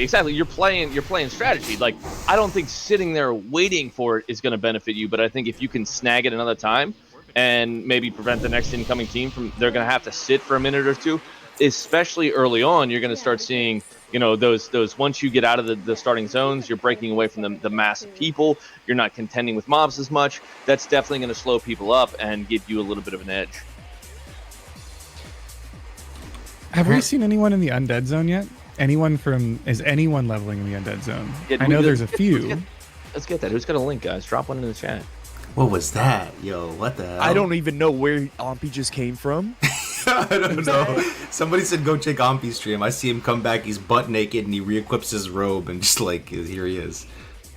He dons his wizard hat and robe. Was he in like the 5 to 10 questing zone right there? Like he was all the way north picking up like Northwatch Hold quests, wasn't he? Yo, he was picking up quests so they can just go straight to it. Look, they're trading silver in between each other. Oh my god, that was the fastest trade I've ever seen in my entire life. Dude, I'm telling you, this guy's a machine, man. He's a machine. Tanking Chromag. All I can say, guys, for the top competitors, if we see one of these guys go down, I wish they had face cams. Because it's gonna hurt, man. I mean, there's a lot of people have been waiting for this tournament. They probably spent the last week or two, playing with their dual partners after work late at night. And it really is soul crushing. We saw some high level deaths, just in the regular hardcore community this week, and a lot of souls were crushed. So I'm hoping to see some face cam deaths. We're gonna get the textbook hands to the face, right, Winky? Oh yeah, it's gonna be amazing. The gamer husk, the gamer lean. The pose is gonna happen. What you were just talking about, wasn't it? Just a moment ago, people running up grabbing the other quests while one person finishes them up. So that's interesting to immediately see someone doing that. Apparently he did some sick skip to Razor Hill. I'm not exactly. There's so much min-max though. I'm telling you, with this duo, man. Like the more and more I think about it, I'm getting like a headache even thinking about it. You could funnel money so somebody could buy a weapon earlier. You could have one person pretty much. You give them money for their skills earlier. You could. Let's think about it. Like what other big brain things could you do in duo? I mean, definitely. Not shoot a hunter pet right now, Ompi. That's what we're looking out for right now. We want to make sure that Ompi doesn't get griefed. Oh, dude. That's one of those things too, man. Like with interfaces, like if you have custom UIs and stuff, making sure your UI readily shows whether it's a PvP mob or not. That's because some of those, you look at it and there's negligible difference or negligible notability whenever you look at it, and tagging something like that could be a problem. Now whether there's a mounted person back there. I'm gonna say I wonder what we're gonna see here, if we're gonna see and that type of action today. But I actually think those are horde players. Do we have some people in the hardcore community that hit 60 in the past, and I think they're patrolling, just trying to make a safe environment, which is again. Yo, that's legendary. Actually, I didn't even think about that. Yo, there's a lot of surf crawlers though. These things slap. What is he doing? I guess he has a healer. Oh yeah, you could never do this solo. You could never do this solo. You could never do this solo. He has 4 crawlers sitting him. He wants the mucus that bad. He needs the mucus. Dude. Yeah, you can't do this solo, man. This is a man on a mission. Get some mucus, man. Some mucosi. Some mining pick trade? So, dude, they had 5 mobs. Do you think they know exactly what mobs run away at low level, so then he just picks them off as they run? Why does he have a mining pick? He might be mining. He's gonna get professions? Is there like a copper ore quest turn in for bonus? There's gotta be some kind of ore turn in. Yeah. There's not. I know there are. Maybe it's for 15 levels from now, Cargos. This guy, you know what I picture right now with Ompi with no face cam? I picture the guy. Have you ever seen Grandma's Boy, where he like leans back in the chair and there's like 20 monitors and stuff above him? I am Ompi. I am. Yo, he's definitely got Neuralink going on. I'm telling you. Dude, why is he fighting with so low? Okay, he might be biting off a little more than he can chew. The Matrix rolling down each side of the screen, like he doesn't even have like a graphical interface. He's not even playing. He's probably playing blindfolded right now, dude. He's just listening to this. Yo, this stresses me out. Why does he have a mining pick? Chat. What? Why does he have the only thing I can think of why he would have a mining pick is that he's gonna go blacksmithing mining to make sharpening stones. Just to make a couple. It's gotta be. Do you think these two are even in comms together right now? Like, or they just know? Are they just like celestial beings that talk to each other through a different plane of existence? When I first found out about Ompi, I thought he was like a celestial being because his voice kind of sounds celestial and he had no face cam. Oh shit. Oh dude, he's at 18%, man. 13%. Yo, I don't like watching this dude. We gotta. Yo, he has a potion though. He has a potion in his bag. That stresses me out, man. Should we check in with a few others, man? Yeah, this is the problem with Ompi in the race, man. It's hard to like. We're seeing Silver in a cave right now. I got them pulled up on the other screen. Okay. And guys, again, if you are participating or you know someone's participating, a favorite streamer of yours, feel free to drop the link in chat so we can try to draw attention to them, see where they're at, what they're doing, and how it's going for them. Yeah, here's Quissy.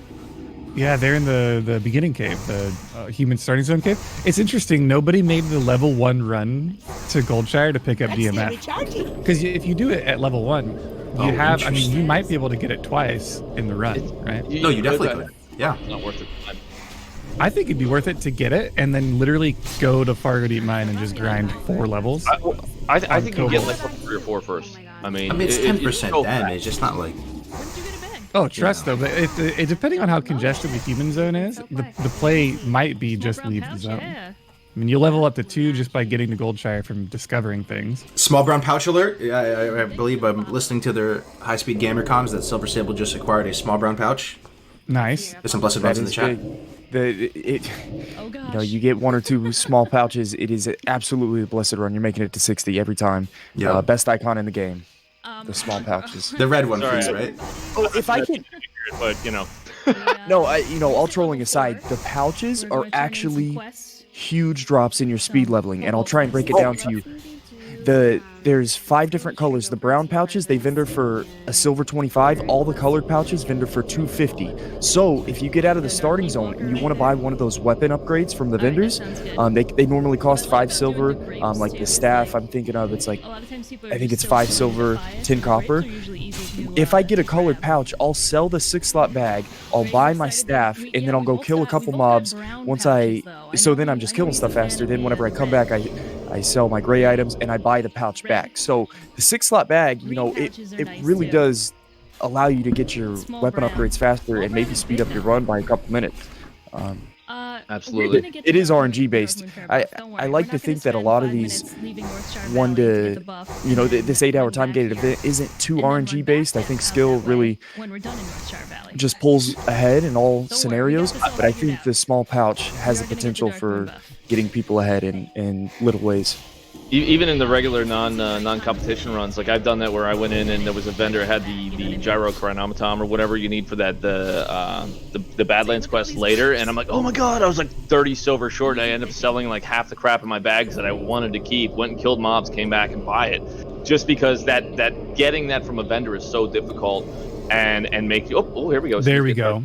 We got cheesy. But, Yep. Getting that is valuable, man. Yo, Cheesy's a handsome dude, man. He looks like a Land's End model or something, bro. And his I like love flannel Cheesy, dude. shirt or whatever that is. Like, yeah, I love him. Chat, you're looking at a verified 60, by the way. Cheesy goodness. This is the druid that died at 50 And something. and a 56 druid that died a couple weeks ago.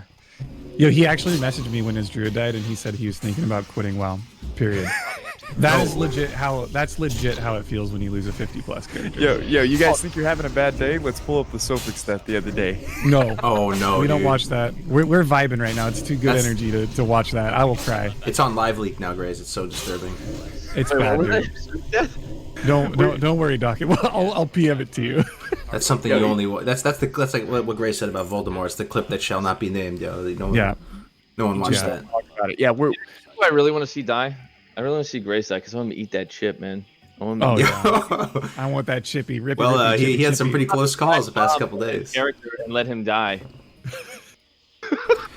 I want the chippy, dude. That's the secret, chat. That's actually why Graze is commentating right now, because he knew that if he did the challenge and died, he'd still have to eat the chip.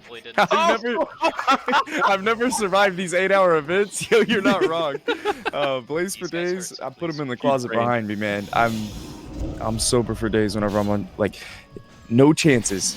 Not taking any more chances. So you can see Cheesy, they have EMF buff right now, both of them. They're going Pally Rogue, but this is a strange routing. Like, why are they... So this is what I was talking about when I said Pally Rogue. Watch how fast Cheesy is going to kill this boar.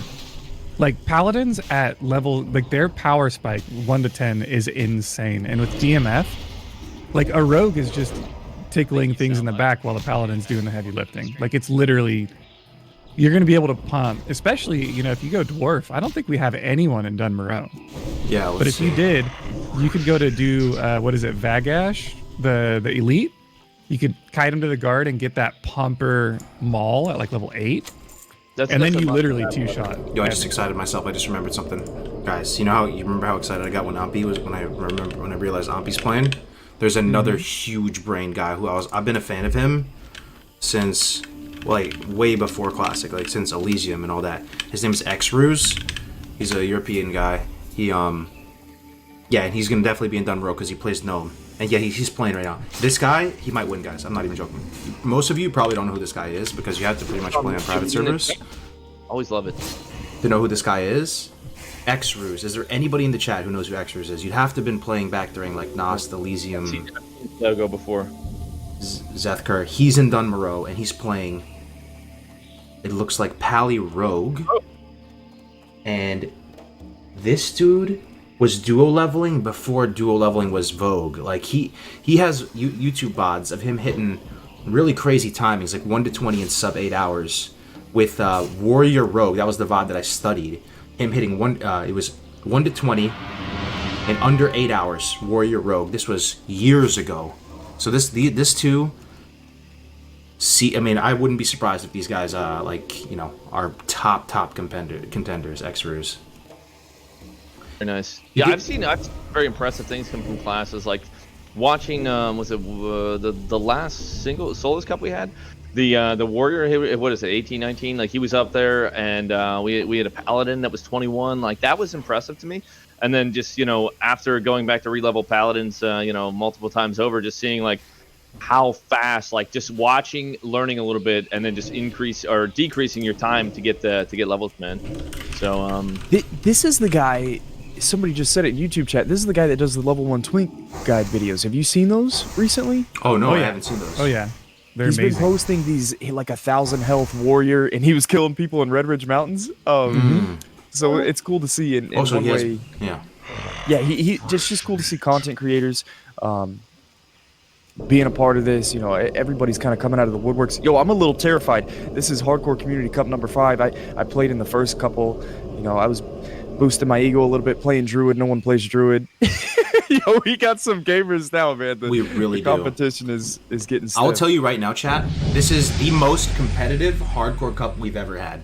Because, I mean, right. I'm getting chills. I'm getting gamer chills thinking about it. Because we have Ampi in the race. We have Tactics and Tommy. We have Koiventiti. We have X-Ruse. I mean, even that right there. Those are S-tier creme de la creme de la creme. Yeah, Zarant. Oh, Zarant. Oh, and Zarant as well. Yeah, I mean, this can is... we pull up Zarant? Folks, if you like leveling and speed leveling, it's not going to get... This is like the World Series, like the World Championships. It's like the fact that you can't die changes everything, too. It's so cool to watch. Dude, it's actually amazing that all these people are coming together because I've heard of these people in the past. If you're not a part of the, you know, leveling community, you don't really see all these guys come in one place. And it's interesting that they're participating in the hardcore, you know, with one life. Because normally these speed levelers, they use death skips. There's no deaths speed leveling. Yep.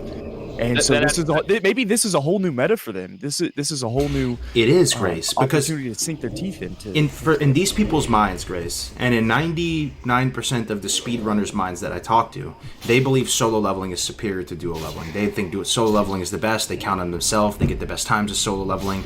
It's hard to convince these people to even try to apply their huge, monstrous, throbbing brains towards duo leveling as a meta. But now that there's money on the line, now that there's a community, we're getting the highest quality players possible, sincerely to the best of their ability, trying to come up with a strategy for duo leveling, which is just fascinating, man. You'd think. I got Tuna over here on my other screen. He just picked up the Darkmoon Fair buff too. Perfect. Dude, I have a duo that's going on right now. I don't know if you're watching Harkening. This is next level celestial duo partnering. Okay, there's a wolf here. I can skin it. Dude, they're twins. They have to be twins. I don't know if you pull it up. They have to be twins. Wait, which they're one? brothers. It's in the Discord, but it's Harkening. Harkening. Okay, yeah, put it in our chat. I'll throw it up. It's in there right now. You can click it. By the way, Tuna Tornado, chieftain of the Tuna Tribe. Look at that mic, dude. That mic is looking nice. That's the the new Blue Yeti World of Warcraft edition. I'm kind of jelly, man. I might pick that up. Careful not to go too far. He has the Arthas sound bits and everything for that. Did you if anyone's in chat watching Tuna right now, voice mods. I've seen him do the voice mods, and I was like, where did he get that at? Yeah, it's a World of Warcraft edition blue microphone. Yeah, the stream is not sponsored by Blue. I'll stay back and I'll skin these. Although I wish it was though. Right, the dream. Imagine they give the casters these mics. That has this runes on it that like glow and spin. Oh man, it looks so nice. Sending my pet in. Dude, you could reach out to him. Oh, yo, Warlock. First Warlock I think we've seen. Tuna playing Warlock? What? Tuna knows. Tuna's best. Right, See, Tuna understands how real gamers game. You know, you pick the Warlock, you pick the purple mage, and you do purple damage. Oh, so they got locked priest. Now that's one of those combos too where you can see like dot, like just dotting and running where they get multiple mobs. The problem comes in like if one of them gets swarmed, you know, they start pulling 4 or 5 mobs. Seeing, you know, that's great for killing. That's good kill time, that kind of stuff.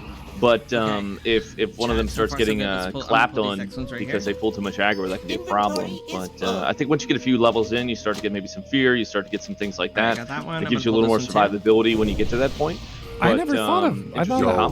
I'm getting chills. I just thought of something. It is kind of sick the fact that you can create wands for both of you, though, right? The fact that like you can combine the cloth you get, so that you can craft some wands pretty damn quick, and then just trade them. Because you know when you make wands, guys, because I'm sure you guys have all done that yourself, you always like have enough to make a couple. You know what I'm saying? Like you have a little bit of extra essence or whatever.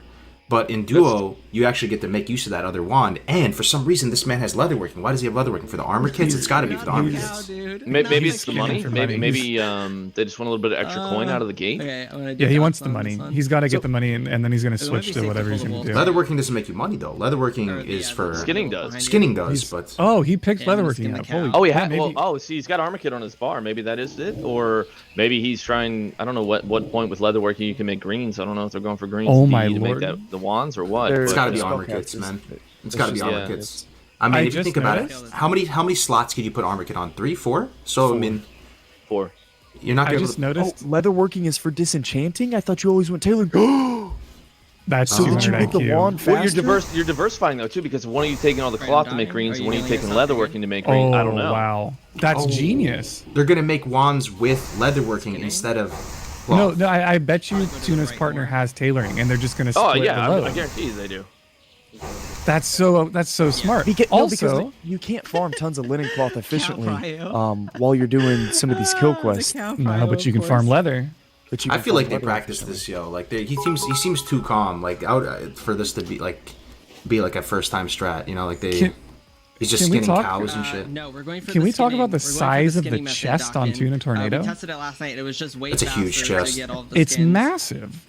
We're just gonna grind beast the whole way. That's a solid try to chest. knock Right Okay, there. so Oh, you love to see it. I just I asked him. forget He's that saying I that they pushed as don't have the we had tailoring. you. They're just using skinning. That they tested it last night, and they're finding that the leatherworking was faster than the tailoring, just simply because you can dude, there's like No, a I've billion usually beasts around. You don't. can just kill beast all day long, and get tons of leather out of it. 'Cause you So get that's more kind of an XP from the mobs interesting if you thing. I don't. never would have thought of that, but Yeah, yeah, it's I think awesome. with the speed, that's actually a brilliant idea if they've tested it out and it works that well. Like I mentioned earlier, Crix and I are going to be trying to start a duo between the two of us coming this weekend, and we were already discussing our professions for the long game, going with alchemy, herb on one, and going tailoring and enchanting on the other for getting cloth gear and getting the wands. But I guess if you're looking at just the speed calculation and they've done it to see that killing beasts, getting the leather works better, then that's kind of huge brain, man.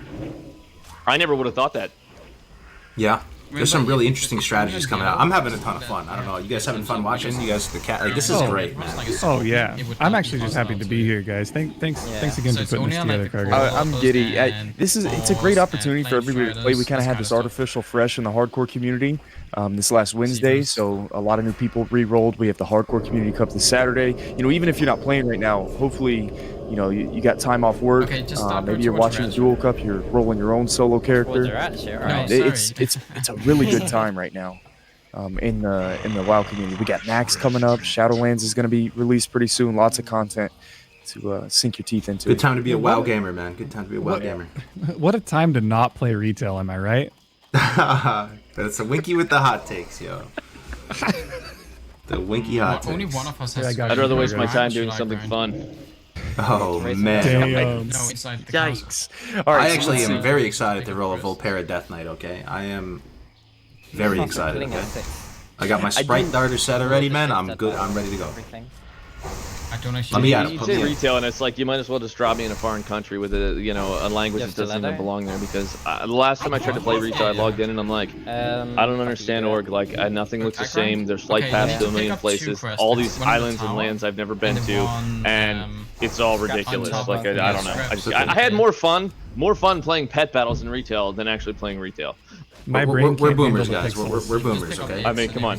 Yeah, it's too many pixels Like for it my was small just brain. Pokemon. It's like a map of Pokemon. You can just go out and collect Pokemon and fight each other. That was more fun to me. All right. Who Who should we check in on first? Anything? These anyone twins. we haven't seen? I think we go to Harkening. Harkening. And maybe try to hit up a couple of people we haven't. These hit. are some Bis dwarves. And I Yo. am so excited. dude. Abers is playing. That's awesome. Look at their names: Jane Hell yeah. Fonda and Ted Turner. What the hell? I love that. What is this? Mage and I can't remember. Give me. I think it's Mage. It might be Mage Hunter. I think it's Mage Hunter. I have Abers up on mine too. look at the tactical trade. Giving their Abers partner one troll silver. hair. Troll hair in game matches her hair in real life. FYI. Yo, God Gamer 1 silver trade. Yeah. What was that Ooh, mining skipping the pick for? conjure food till rank 2 God Gamer 200 IQ play. All right. These are the plays. Yeah, and we're level 6, so I've got Big money. Arcane shots. So I do want to remind everyone we have the Twitch handle at the top. If you guys want to check these in as we're pulling them up. I don't know how robust the PC setup is. Maybe you can have 20 streams up at a time and you can catch these all live while we're doing it. Here he is, hardcore Karen, yo. Hardcore Karen. Yeah, I don't even know how to explain this dude, Grace. You like how do you even explain hardcore Karen? I don't know. This is the poster child. This is our Karen in the hardcore community. I don't know. He or she? I'm not sure how I'm supposed to. she goes hard. This is also Hardcore known as Karen goes Hardcore Karen is also known as the streamer who gets all of us in trouble with our significant others. Dude, I don't even Yes. know how I'm not following Karen. Look at that follow notification. It's Well, this is what I You'll love love about it, bro. What is this partner's ass manager? What is that, bro? oh, dude. So Karen, by the Assistant way, manager, dude. Assistant manager. I thought it was TOS. manager. Okay, there's no, big brain. no, Okay, no, it's okay. assistant manager. Okay, I thought it was ass manager. Okay, we good. Karen has a channel point reward, by the way, to literally call the manager of an establishment in real life on stream. I told him to take that off. Yeah. That is rough, dude. Yeah, I think he took They it called off. McDonald's last night. Oh my god, we're leaving the stream. Let's go to Happy Junkie. Let's check out Happy Junkie. Happy Junkie and Jamazing. These are some other pillars of the hardcore community. They got griefed last time, remember? They did. Yep. They got the PvP death. This is redemption. They were the ones that pulled the crawler. It was a hunter pet. So they were doing the crawler mucus quest, and they tapped Flag PvP's pet and got blasted pretty quick. Oh, dude. Fun it looks fact. like someone's PvPing the NPCs where Hardcore Karen went. Like I just looked. He's like, all I want to do is turn in my quest, and there's a bunch of dead orcs laying around. Wait, no way, really? What? No. I think you might have to scroll back on it, but he's running out. He's running out. There was just dead orcs around the hub there where he was trying to turn. That's kind of fucked up. They're killing the In quest Razor Hill? givers. Yo, that might be big for non-NA servers then. If you're not on Bloodsail, you don't have to deal with that. I don't know if we go back, but See, that's the scummy kind of griefing, though. I mean, if you have like a pet that's like a hunter pet, right, and it's flagged or whatever. Yeah. To me, that's almost like it's not Let me go super bad, but I mean, killing the quest givers, like, dude, that's just. Yeah, Let like me- we're gonna have to. They're just ruining the fun out of the whole That's turn. Like we'll have so to scummy. re-engineer the way we do this. Let me go ahead and log in on my level 60 hardcore warlock and go clap some cheeks in Razor Hill. Oh, that would be Yeah, nice. I mean, seems like they're in good spirits about it. Like he's still smiling and stuff. But if that is the case, that's super unfortunate. If they are killing the quest Yeah. givers, man, you hate to see that. we'll just That's start. mega- like I said, mega we can grief. start parking 60s there. Take Yeah. care of it. Hey, look, a night elf. Hey, there we go. dude.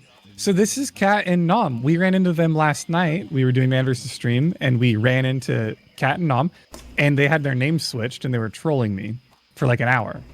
It's hilarious. Because I thought I was talking to Kat, but I was actually talking to Nom, and then thought I was talking to Nom, and I was actually talking to Kat. No, get this. Night The other elves. night, Kat was streaming, and she had a chicken, like straight up a chicken, and I think it was wearing a diaper. She said, or something like a live chicken on her stream for like her entire stream. It was just like, what? What, like in real life? Yes, like an IRL chicken. That's kind of sick. Are you noticing this? We put somebody up on the stream and it shows their name at the top, and they instantly get like a bunch of followers.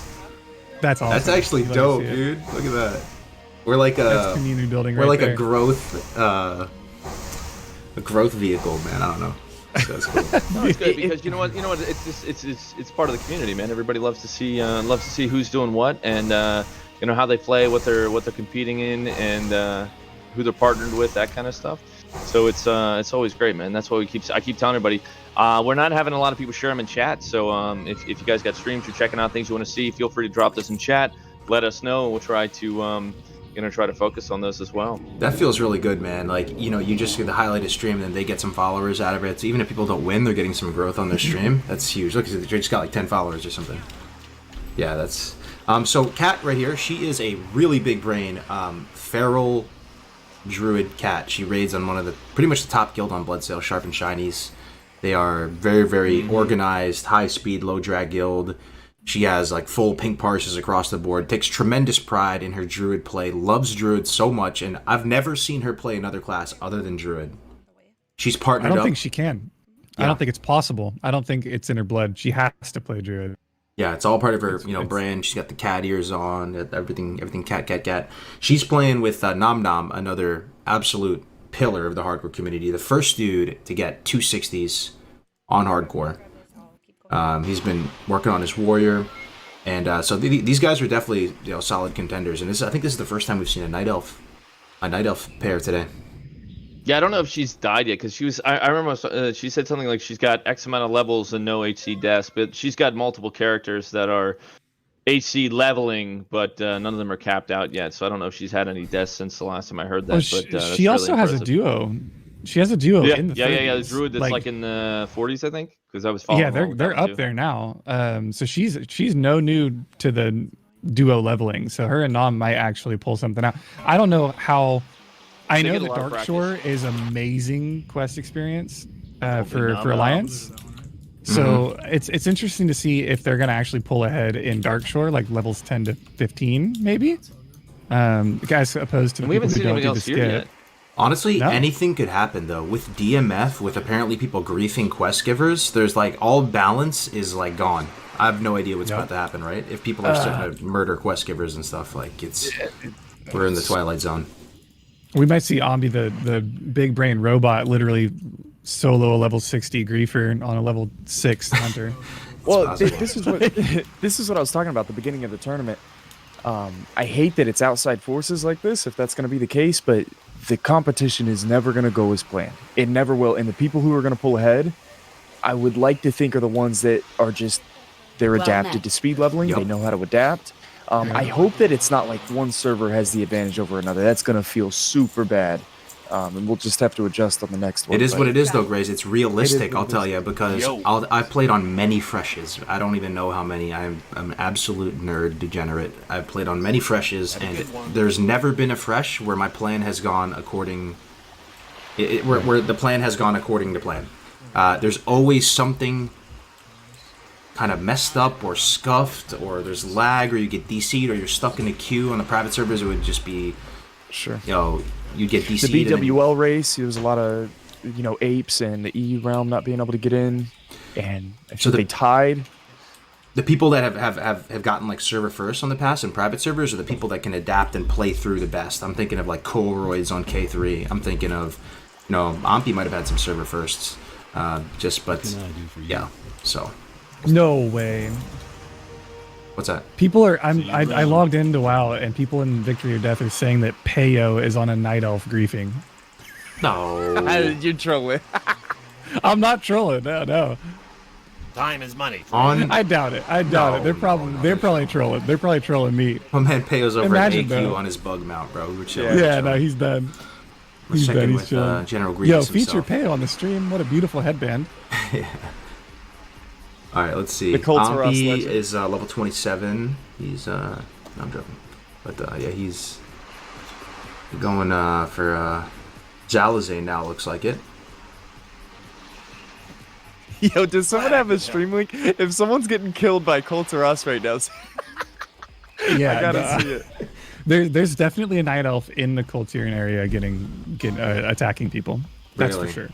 Yeah. Be careful out there, folks. If you're leveling, man, just mind your P's and Q's. Just make sure you're not targeting any hunter pets, and just try to play through best you can. There's always going to be people trying to ruin the fun and give us a hard time. So let's just try to just suck it up and play through and just roll with the punches. Yeah, So they're getting smart with it, Wiley too. 511 there dropped in chat. Let's check in on Zerend. We haven't seen him all day today. Is there any way we could see who's winning yet, or is it still too, No, it's. I think the last was let me check our group chat here. We got behind the scenes Navik and AO putting in work. Leaderboard is going to be coming up in the next half hour, is what I've heard. Yeah. So He said it a little bit ago, so maybe another 15 minutes or so. lots of updates in these next 8 hours, guys. If you're jumping in and out, man. Yeah, this is a hell of a competition, man. There are so many high-quality people playing. You absolutely love to see it. We still got a lot of new people to go through. So this is Zerant. Just want to give you guys a little context about this dude. He is I think he's from Brazil, and he struggles with connection issues a lot of the time. So that's, really messed up some of his runs. He's had a lot of DC deaths, and it's got to be frustrating dealing with the ping and stuff. But he is one of the best levelers. He spends all day, every day, streaming speedruns. He I mean, streams he and a I lot. probably have a lot in common. I mean, my wife says I've got issues with connections. Yo, same. Falcon. Oh god. I'm sorry about that one, bud. So looking I at hate to see it. Bis spouses, boy. Bis spouses. it looks like he has a bit of an Anyone that's in this Ampi. group, man. He has a bit of an Ampi thing going on, right? Look, he has aspect of the cheetah on his bars. He has all this stuff on his bars, but he's level 7. So it looks like he has all of his skills planned out, I've never seen a level 7 with so many buttons on their hotbar. right? That's a lot of buttons, guys. He's showing tooltip. You know he's a big brain too when you have your own proprietary guideline. Look, it says Zarant HC 1 to 11 Duratar HC. Like, this guy is ready to go, and he is split up from his partner. By the way, I don't see his partner on his minimap at all. So it's hard to say if he's ahead of Ampi or behind Ampi. I guess we could kind of just check the XP because you could do the routing differently, right? So it looks like for Zarant, he is he's lost connection there for a second. Looks like he's about halfway through 7. Let's take a look at Ampi. Ampi is, after we kill this tiger, we'll be able to tell. But again, even this is not going to tell the full story because you never know how many quests they have done. Like, they're about to hit a super high tempo arc right here. If you look at the quest log on the right, Duratar, Tiger Furs, Lasher Eggs, Zalazane, the Machinima Skull thing. I mean, this is, you get some fat XP after this. But okay, he's 7 and about 25% of the way in. So right now, Zarant has a slight edge on Ampi, but Ampi has a fat stack of quests. So it's too early to tell who's in the lead here, you know?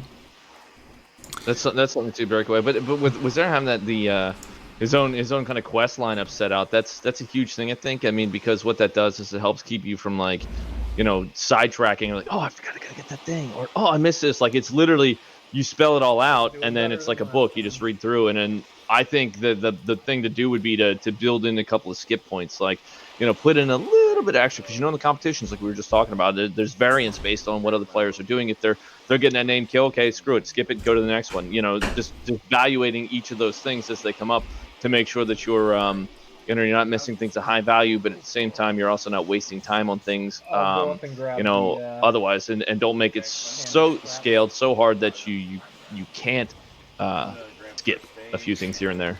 Yo, I'm really. This is Norfolk, so shout out to Norfolk. He's an old timer, and I mean that in the best possible way. He's retired Army, Airborne Ranger, absolutely. Like, yo, shout out to this guy, 07 all the way. And it's nice to see, you know, an older dude doing well. He's already like well into 6. You know, he's already at Razor Hill. If you look at the creme de la creme, and they're 7 and change, and this guy's already 6 and change. I mean, that's he's had some heartbreaking deaths recently too. This is the dude that died, you know, slow falling off of 1,000 Needles. Remember that? We watched that clip. Gray against the Grim Totem. This guy is big brain. He had his slow fall ready. He jumped off, and a spellcaster got him halfway down. So Norfolk, he is accustomed to the hardcore challenge. He's not a newcomer by any means. This is what I love about it. We got boomers, we got zoomers, we got doomers. We got everybody in the hardcore community, whether you're young and old, and it's neat to be able to interact with. Bro, Norfolk, did you just say people he's like a this. boomer, Grace? Because Well, he I'm has just better, saying, I wouldn't he has a normally- cooler gamer room than you do, for sure. Look at those lights, bro. You trying to say he's more zoomer than you on Yo, he does have a dope gaming room for sure. I like how his follower notification says wife aggro -1. Yo, this guy's great though. Definitely throw him a follow, man. If you can, guys. You see his thing up there if you want to support him. He streams hardcore all the time. He has only like 1-2 people watching him all the time, but he streams every day with only like 1-2 people watching. You know, so Killer dad jokes. I bet he's got killer dad jokes.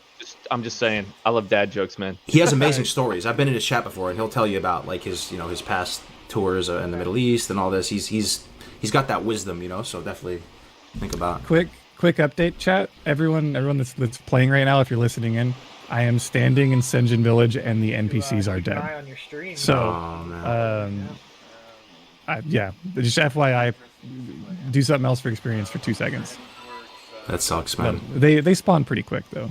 Yeah, I mean, in Razor Hill, it looks like all the NPCs are back, and he was able to turn this up. Look how many follows he just got, yo. He just got let's go like 20 follows, yo. See, we're making a difference, guys. We're making a difference.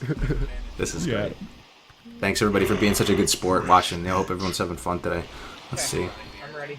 Yeah, Norfolk, like, look, 200 Dad, IQ. the guy you can play games with now. And he's like, you got to tell your parents, like, now they got friends, so they can get into gaming too. Hell yeah. Yeah, we got another. Oh my god. Oh my god. It's blowing up over there. What a dope ass room this guy has. You know who this is, Grace? What? This is Punk Tiki. I know the name. Punk Tiki. It's Punker Pen, bro. It's Punker Pen. No. What? Yeah, it's Punker Pen from the very start of hardcore. Look at his room, yo. He's got like a ghillie suit. He's got like a gun safe. Dude, What a I watched boss. this guy. I watched this guy die at level 45 on a warrior in front of my face. Yeah. Like, no, wasn't that bots? Wasn't that it's the same person. Oh, it's the same person. Oh, okay, okay. Got you. I swear. Dude, North's got like 50 people watching, and his chat is just lighting up, dudes. Good show, boys. What, Norfolk? Oh yeah, he's getting followers like crazy. That's awesome. Follow, like, dude, it's crazy. That's awesome. Yo, that's what so a awesome. great community, guys. For real. Love it. We're blowing him up, man. He's probably gonna have. Yeah, that feels good, man. So, yo, Punkerpan in Mulgore. Yeah, it looks like he's sponsored by Sailor Jerry or something, which I find hilarious. You see that on the right? I don't think this is the guy we're thinking of, dude. It's Punk Tiki. No, this is Punkerpan, dog. This is him for sure, right? This is Punkerpan? There's no way. Sorry, if we're having a little back and forth. There's an older gentleman. I thought he looked more like Norfolk.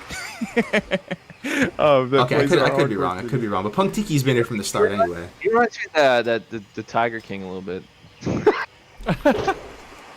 This guy's a legend. Punk Tiki has been around since the beginning. No, I might be confusing him with Punkerpan, you're right. But Punk Tiki has been around from the start, too. Yo, he has a blessed small blue pouch. No, this is Tiki Tank. Sorry. Tiki Tank, this yeah. was This is Tiki Tank? This was the 43 druid that died in Tannerus. Yep. That's Dude, I love the chain, too. Look at the swag on this guy.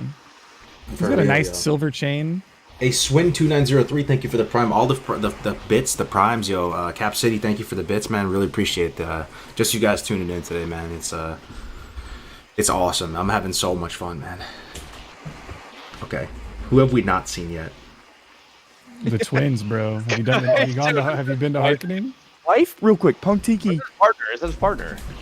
Harkening. Let me see. But they're playing in the same room next to. That's awesome, actually, dude. That's group chat. zero lag time on that communications.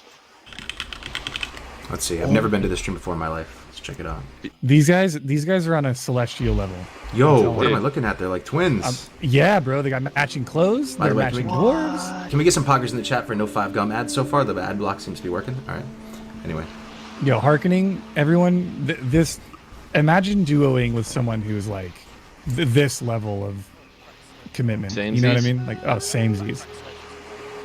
They got a cracked sledge drop? Oh, they got a cracked sledge drop. The best gray item in the game. Actual amazing upgrade. Nice. Small black pouch. That is huge. That is huge. Are they action cam gamers? I can't tell. I don't know. Looks kind of like it. I don't think so. It's centered. It's just zoomed in. Yeah. It's zoomed in. It looks good though. I'm immersed. I'm feeling. Dude, I'm sorry. Like, dude, I just imagine like having a duos cup, and your partner has to be your SO. Like, dude, you got to play with your wife, your girlfriend, your boyfriend, whoever. They have to be your partner, sitting in the same room. Like, I can only imagine the ridiculousness of that competition. I don't know if that would forge relationships or break people up. That's what I'm saying, dude. It'd be like, okay, we've got a cut from this stream. There's a domestic. Honey, you forgot the Luke Crom's medallion. You guys, we have our first death. No way. No. And it's stormed with the clip. Bro, I got you. It's in. Let me link there it. There it is. Storm D's dropping. Yeah. It's stormed. It's hardcore Karen and stormed. Dude. Oh no, dude. Okay, we're going back to hardcore Karen stream. Stormed. What happened? You hate to see it. You love to see it. you love to hate to see it. Yeah, exactly. Grace loves to see it. The sadistic doomer of the hardcore community. Wait, if it was anyone, it should be stormed. It started over. Oh, they started over. Okay. They started over. Yeah. The click on the clip in chat. Okay. Hey Brooks, thank you for the prime, my man. This is not too early to start over, guys. If you die in the next hour and a half, 2 hours even, you have plenty of time to start over. Like, it's never too late. You know what? We should have shirts that say "I survived Hardcore Cup" and "I didn't survive Hardcore Cup," just so that everyone can rock something. All right, let's take a look at this clip. First death clip of the competition, I guess. This guy's in a suit and tie? What a legend. Okay. Business casual stormed, dude. We've seen him. That's Karen's partner. Yeah, this is Storm. Oh, it would be in this keep. Don't tell me it's a little Colty run. Oh no, yeah, this is. Just couldn't get the last guy down. Overpull. Yikes. It's a runner. Dude, you gotta cut and run. Bro! Wait for it, guys. Boom, the hands. Oh. The hands. That's the Stormed classic. There it is. There it is on the head. It wasn't the textbook one. The textbook is hands to face like this, covering the eyes. He went for more of a an elegant pose. Yeah. I mean, have you seen the compilation video I made of Storm's death? I have not. He has his own pose. I mean, that's going to be an emote in his channel for sure. Let's check in with God Gamer Ampi. I'm addicted. Need something? Gotta see it. It looks like Shaman's just on cleanup duty, man. Yeah, it's an interesting strategy. I'd like to compare all the strategies of maybe some of the. I mean, everybody's a good contender here, but I'm talking about like the people who've been speed leveling for years and they're participating in this. I'd really like to compare their strats with each other and just see what we would come up with. But haven't seen this. It just, like you said, it looks like one guy is kind of leading the charge the entire way. I'm just curious if Ampi even loots anything, or is it just Shaman on loot? And like Ampi's not looting anything. I think like the Shaman is just on cleanup and loot, and trade Ampi what is necessary. Yes. I mean that's kind of like he's playing the. You see what he's typing? Character. Need some Horde 60s defense engine. Dude, I like all the other griefing is fine. This is bullshit. That's some bullshit, man. Yo, log on your guys, yo. I was gonna say I got another character in Razor right now, and it's everything in Razor Hill's fine. Darken's here. There's some people showing up. Okay. That's so. Yeah, just get under and clap him. It's kind of scuffed. You can't report people like that, right? It's just a part of the game. I don't want to be toxic by any means. It's just annoying. Yeah. Like people waiting to turn in their quests, man. You hate to see it. You really, really do. Bastards. Yeah. There's a. I mean, it makes. I mean, hey man, it's content. It's got to roll with the punches. You know, we'll have to see how these players adapt to the circumstances, right? I mean, just a grind fiesta for 8 hours. You don't know. I mean, you never know what the. I actually don't know what the play is. I don't know what the play is for them. If they just have to make that decision, do we move on? Do we try to grind a little bit more? Stay tuned. Could have picked Mulgore, yeah. I mean, that could be something to keep in mind. Maybe Duratar is the best XP per hour, but when you factor in, you know, the reality of people trying to mess with you, maybe then you pick a different starting zone in the future. You know, this is there's not much we can do about it, right? So you just got to play on. Good guy Darkin though showed up, Grace, to try to clean it up, man. Yeah, Darkin is here on his priest. Yeah, what a beast.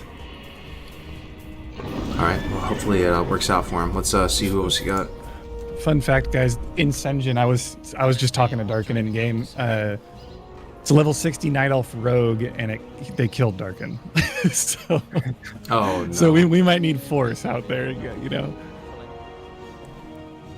You hate to see it. Yeah, our hardcore characters aren't exactly decked Not out the best by gear, any means. Yeah. Unless you're tactics, and then that's all in the script, right? Pre-recorded gameplay. Yeah. Yeah. Exactly.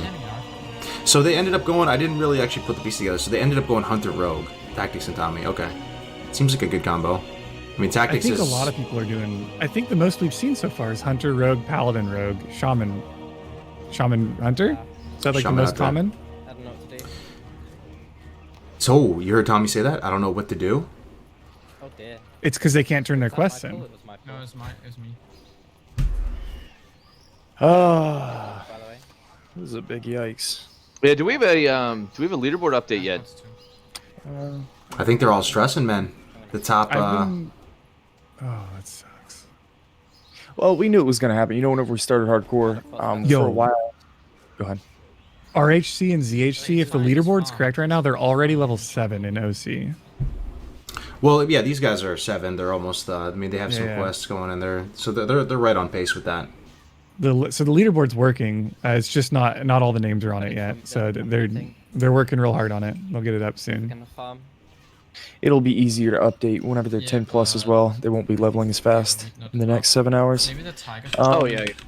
Well, whenever we first started hardcore, They start out because it's so easy to get those first few levels. I mean, you can get, you know, in like 2 hours, you're gonna be 10 plus, you know, stuff like that. So definitely, definitely something to be seen. You know, the rate at which people level is gonna slow down a bit. Yo, X-Ruse is a monster. Look what level he is. 9. Wow. What did I tell you about X-Ruse, Wow. dude? X-Ruse is about to take this, man. You guys, I had no idea you X-Ruse could is even a run up that monster. hill. He ran up that hill in a spot that I've never seen before. Like, the one gnome in the competition is winning, man, by like a substantial margin, man. He's at 9. Well, there's no competition on the tags and stuff, man. Just slapping it. This is another interesting thing, like seeing this movement right here. There was a stream I had up the other day, and they were talking about jumping out of Stormwind, going out the window by the Flight Master, and dropping down. I'm like, dude, I never even thought I'd run the whole way around every single time. Like it's like you're literally shaving off seconds. Like 5 seconds here, 6 seconds there, 10 seconds there, and like it adds up. The next thing you know, you do that 10 times, and you're actually saving legitimate time and focusing on. Running like that the entire way through is just it scrapes off, shaves off time. I mean, on a 1 to 60 run, you'd save 10 hours by doing that. That just the flight path skid.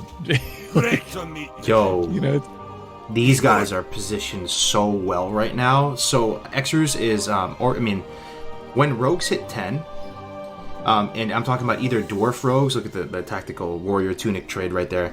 If you're a rogue and you're a dwarf or a gnome, you get this ridiculously high tempo start once you hit level 10 because you're able to get your class quest done to get a green dagger, as well as getting the green dagger from that like post near Loch Madan, from killing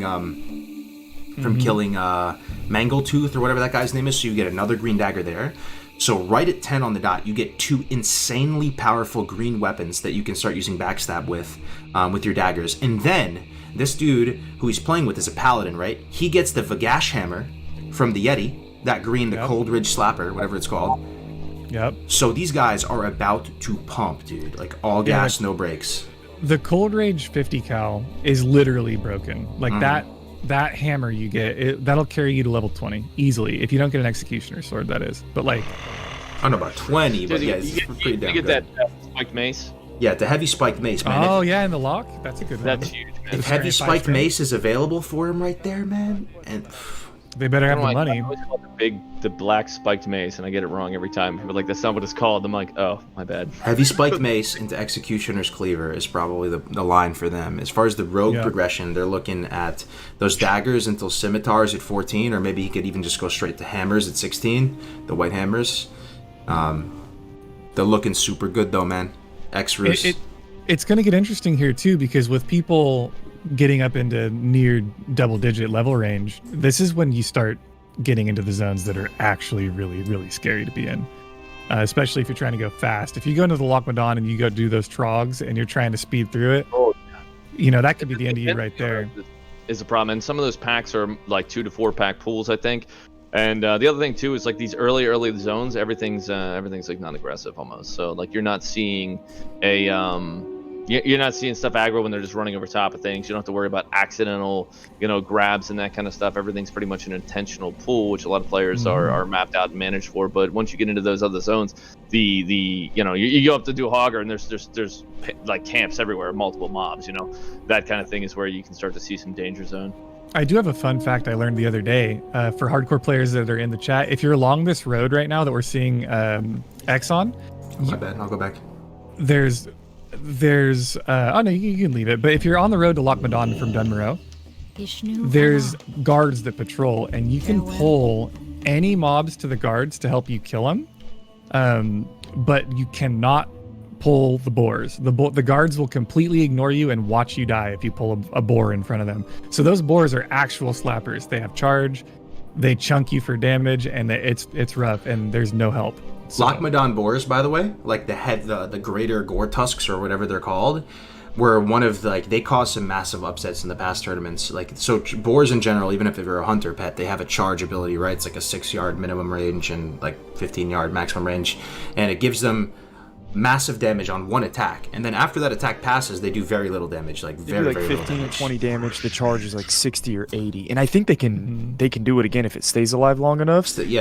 Boars are like the sleeper Defias Pillagers. They're the sleeper trogs. The main thing is if that charge crits, then you're dealing with hundreds of damage to you at a point where this guy has 181 health. So you know, you get charged from a boar, you're at like, let's say 70%, and like you'd still be wanting to pull stuff at 70%. You get charged by a greater Gore Tusk and just one tapped. Like that has happened before. That was an upset on Infra, the mage. I still remember it clear as day. He's a monstrous brain mage player. He was in a solo Hardcore Cup. He runs the mage Discord, and he just got one tapped by a Gore Tusk out of nowhere, and it was hilarious, but you know, you hate to see it, so. And you can outplay it too. You can stay within charge range while kiting the boar, and they won't be able to charge you. It's a weird situation to be in, but you can do it. I have faith in everyone that's doing it. For sure. These guys are nuts, by the way. Now we're looking at a crowd favorite from the last tournament as well. You love to see the Diablo orbs. He has a World of Warcraft hat. This is G4's, and he's playing with Gilbo Baggins. Oh, I love the names. Gilbo. Big Baggins. Gilbo. It should have been Gilbo Swaggins. That would have been better. Zoomer Grays, I don't get the reference. Craze would be the person who never watched Lord of the Rings. I honestly, bro. Honestly. I just keep my mouth shut half the time. I normally don't touch references to other things because imagine not seeing Lord of the Rings. My Zoomer is showing. Only thing is we can't tell what class he's playing with. He's playing the Chamois, and Gilbo Baggins. I wouldn't be surprised if it's a hunter. Right? Is he the task boy, the shaman task boy? Is that what we've delegated, by the way? Is that hunters are pumpers and the shaman are just kind of the run around do things? Oh, there's his partner right there. That looks like a hunter, kinda. He's got a one-hander axe. If you got a one-handed axe and you're a troll, you're probably. Oh my God! Look at this guy. Look at this guy. You saw that, right? The night elf rogue. You hate to see it. You hate to see it, killing all the quest givers. Imagine, dude. Imagine. Isn't that a TOS if you're chain killing quest givers? I thought that was like a griefing violation. If you do it a lot, I don't think anyone's. I don't want to get toxic and be a piece of shit like him, but in the future, we're just gonna have to open it up to all servers. It's annoying because it ruins the morale of everybody participating and taking the time off today. But it also makes it next to impossible, Grace, though, to keep up with the guild and try and update the leaderboard. Well, here's the thing, man. I'm not telling anybody to report him. I'm not saying that, but all I'm saying is one of the reasons why people like Vanilla WoW and Classic WoW is that it's static communities. It's set communities. So if you're playing on a server and you know somebody on your faction is griefing people actively, there's usually a repercussion to that. You're like, oh, you're like that actual degenerate griefing people is like fun. Okay, like good to know, man. So I mean that is a thing. Do with it what you will, but yeah. Let's go. So it looks like have we checked in on Odric and Shalua? They're getting up there. They're a Taurens. Looks like they're double shaman. Well, no, they're not double shaman. They can't be. Is shaman druid? This is yeah. We'll take a look in 1 second here. I'm just checking with Blorby real quick. Blorby, another definite big contender to win this tournament. I always recognize him by his very unique UI here. I've never seen any UI like this. You know, there's no frames, right? Oh wow, yeah, that's definitely unique. Yeah. Never seen anything like this. Dude, like maybe it's my boomer. I cannot play with bars that are that small. I'm like, I'll be squinting the whole time, like, huh? What? I can't see the cooldown timer. Yeah, dog, we're old, dude. We're old. Dude, I maybe that's me. I mean, I got good vision too, and like I'll struggle with that, dude. At least I think I got good vision. So I don't know who he's playing with. I see someone. Oh, Warrior. I think that's his partner over. I saw a charge come out, so we're actually looking at a Warrior Shaman. That's cool. It's the first Warrior I think we've seen all day. Yeah, that's awesome, man. Huh. And they're doing really well. Look, they're almost level 9. That's good, man. That's really good, man. That's better than the people in What was a good Veritar. leveler too, dude. Dude, that's amazing. He did the Paladin, right? One of our first breakaway Paladins, I think, wasn't it? Look how chill Mulgore looks compared to like everywhere else. Oh, yeah. This is the motherland, dude. It's the reason I roll Corn over and over. I love Mulgore. Oh man. Graze for days, hails from Mulgore. Oh, is that Ghost Howl? They have Ghost Howl marked. Epic Gamer moment incoming. They do.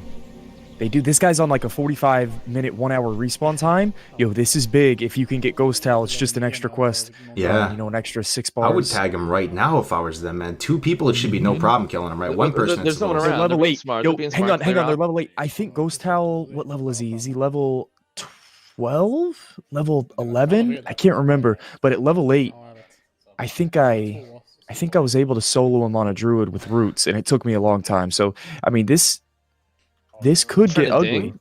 I think they're trying to ding ding first, first? yeah, right He's before. 97%. Like maybe get that ding and then go for it. Then go for it, yeah. The real sleepers in Mulgore though, the most dangerous shit ever, the Kodos. Remember we tried killing the Kodos, Grace? They're so strong.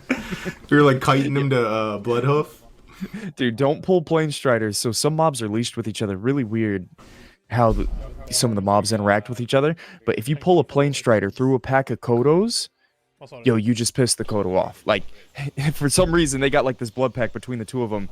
Kodos No back way. up there, plane strider Bullshit. friends. If you pull a plane strider through a pack of Kodos, the Kodos enrage and attack you? I learned the hard way. Yes. Yeah, they do. Yeah, they do. Alright, that's next level Mulgore gaming right there. I never knew that. Damn. Grace, you might like this, Grace. I believe Podrick and Shilua are doing Shaman Druid, and they're currently level 9.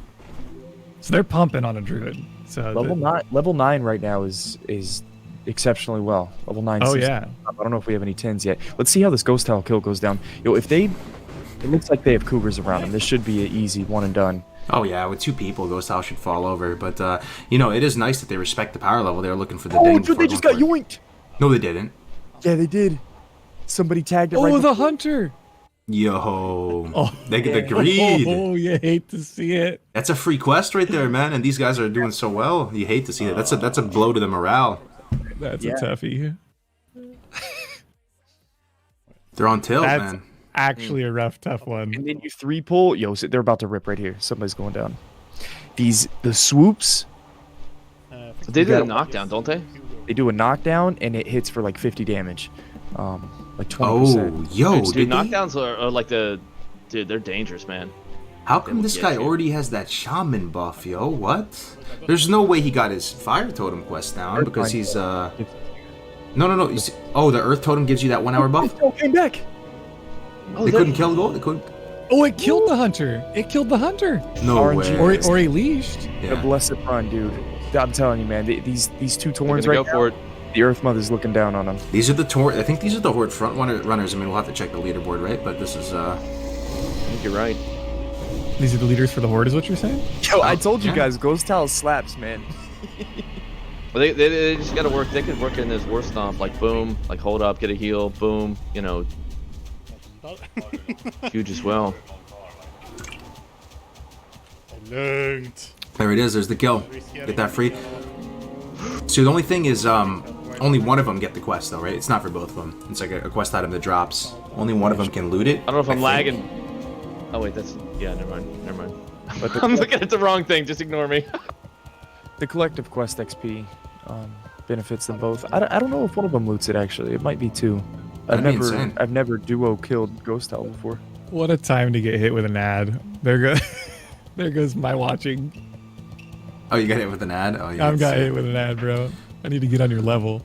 Dude, I got like 27 ad block programs running and I signed up for Twitch Turbo. Alright, here we go. Quissy. To a level, the silver Quissy team is at. There's a chest at that camp. Level 7, almost 8? Okay, doing pretty good. She got that Yeti WoW mic as well. She does. Look how many quests they have complete, though, on the right. The Keck W's floating across the screen. Yeah. You love to see that. They got 1, 2, 3, 4 quests done. So, I mean, they might be 8 1/4, 8 1/3. Oh, she's rocking the shovel, too. Very nice. That's actually a decent weapon when you get that, if you get it early enough. She's partnered with Silver Sable, I was asking. If anybody is curious, how we're pulling up some of these links, I'm going to post the leaderboard. You can check it out yourself. If you see any clips, post these death clips. Cargos, we actually have another death clip. Oh, do we? I feel like we're getting less death clips this time. People are improving or something. Well, we are at the hour-and-a-half mark. They're about to start rolling in. Yeah. You're not. About to happen. Last time, the overwhelming majority of teams perished, if anybody's wondering watching this. You would think that, how do you possibly die with the healer and stuff? Somehow, almost everybody died last time. Was it over 50% last time? Oh, Wasn't yeah. It was like 60-something, yeah. 33% stayed alive. So 2/3 of the teams that entered by the end of the 8 hours. We're done. And so there was Jamin had brought up I think it was comments on some of the death clips that people were making, and people were commenting like, "Oh, how do people even die doing this? Like, clearly they don't know what they're doing." And, like, it was kind of like some negative stuff, and I'm like, clearly these guys have never done this, because like, I would like to think I'm good at this game, and I know you guys are good at this game, and there's a lot of people out there in the community that are great at this game, better than I am, and you can still die. You can still die. Like, your gear is diminished because you're not using the AH. Like, you're not sitting there auto attacking greens to death. You're risking stuff for the ever sought after biscuit, if you will, and things happen. Like, there's RNG factors, dodge. You're like, son of a, and then you're running for your life. You know what I mean? Things just happen, and it's like they've clearly never played. It's how do people die? It's very easy to die. You're just under a lot of pressure too. I mean, just link your own bot of completing the challenge is what I'd say to them if they think it's so easy. But anyway, here we go. Another second death clip. Big dick pull equals death. 18 minutes ago. Oh no! Looking like we're in the good old Tiragard Keep. Good old Wagwan Sexy. You love the username. Wagwan Sexy. Wagwan Sexy. The Warlock? Oh no. Female characters, of course. How do you We're die looking at as a a Lieutenant Warlock? Benedictio. There's Oh a god. respawn. Oh, they're running for their lives. I'd have fought that. You guys, come on. You can fight that, right? Oh, good jump. That's a play. That right there They're should still be kind of difficult fighting. unless they're running into something. Oh, they're fighting. Wait, what? Oh, no. Does he have potion? He must have used this potion already from the Valley of Trials. That's one cool thing about the Duratar. You got one guaranteed potion to try to manipulate the pathing walking up the stairs. Oh, this is a monstrous. And normally you can like hope that somebody's gonna help. No one's helping you in a tournament, right? They want to see you die. Right. Yeah, I don't really see where this death is coming from. Oh, the respawn. The Nicky Night, the killing blow. Oh. Well, and that is one thing to say. You're in these caves. You're in the starting zone. A lot of people are killing other mobs. The mobs, they respawn like crazy. If you look at the beginning, this is where it all went down. Look at this respawn. Boom. Yup. And Dude, other players kill you. Other players will kill you more than you kill yourself in hardcore. Like, if I get in a cave, man, and someone comes in and they try to leapfrog me, or they're already in there, I'm like, nope. I'll just get out of the cave. Like, I was in Lock One In trying to do the lead ogre quest in like my 20s. I went back to get the ring, and straight up, like, there was a three team of people in there, and they were trying to clear the mobs, and they were struggling to do it, and they dumped like 4 mobs on me, and I was like, dear God, I have to bubble, run, lay on hands, potion, and run out of the cave, and I'm like, I'm waiting until they're dead before I go back in there. That's what'll get you, man. So it looks like they just moved on. I don't know if they're able to turn their quests in. This is Ompi again. It's hard to get a reading of like where they stand. You know, it's a bit confusing now that there's that grief session over on the Duratar side of things. But hopefully they're just rolling with the punches and keeping it going. They're now in the northern part of Duratar, finishing up the Harpies and the Sack quests. They have Fizzle done too. That's exciting. Looking at their bars right now, so we can kind of paint the picture here. Remember we asked about the mining pick earlier, okay? Look on his right action bar. You see on that, what you see the blacksmithing icon. You see the sharpening stone right there. So he actually did, in fact, make some sharpening stones, and that just goes to show, isn't that pretty interesting, chat? That even at the highest level of speedrun play, professions can play a role. Sharpening stones, you don't need any kind of blacksmithing level to create. It's just at level 1 you can make them right off the bat, just with a little bit of the rough stone that you get from just tapping a copper or two. So it's good to know that that's actually worthwhile doing. How much do they add? +2 weapon damage, I believe. Like 2. Yeah. Two? Okay. It So can't 2. be that. It can't be that good though, right? Like, Well, why would you think about waste the this. time? What's your? All you do is you literally pick up the profession, and all you have to do is get a couple of stones, right? Yeah, like two little casts on the node or something. And like you're that. gonna get +2 damage to every weapon, which is substantial early on. 30 minutes, and so we're 8-hour event. You only need 16 stones, 16 rough stone, and Because you're not gonna die.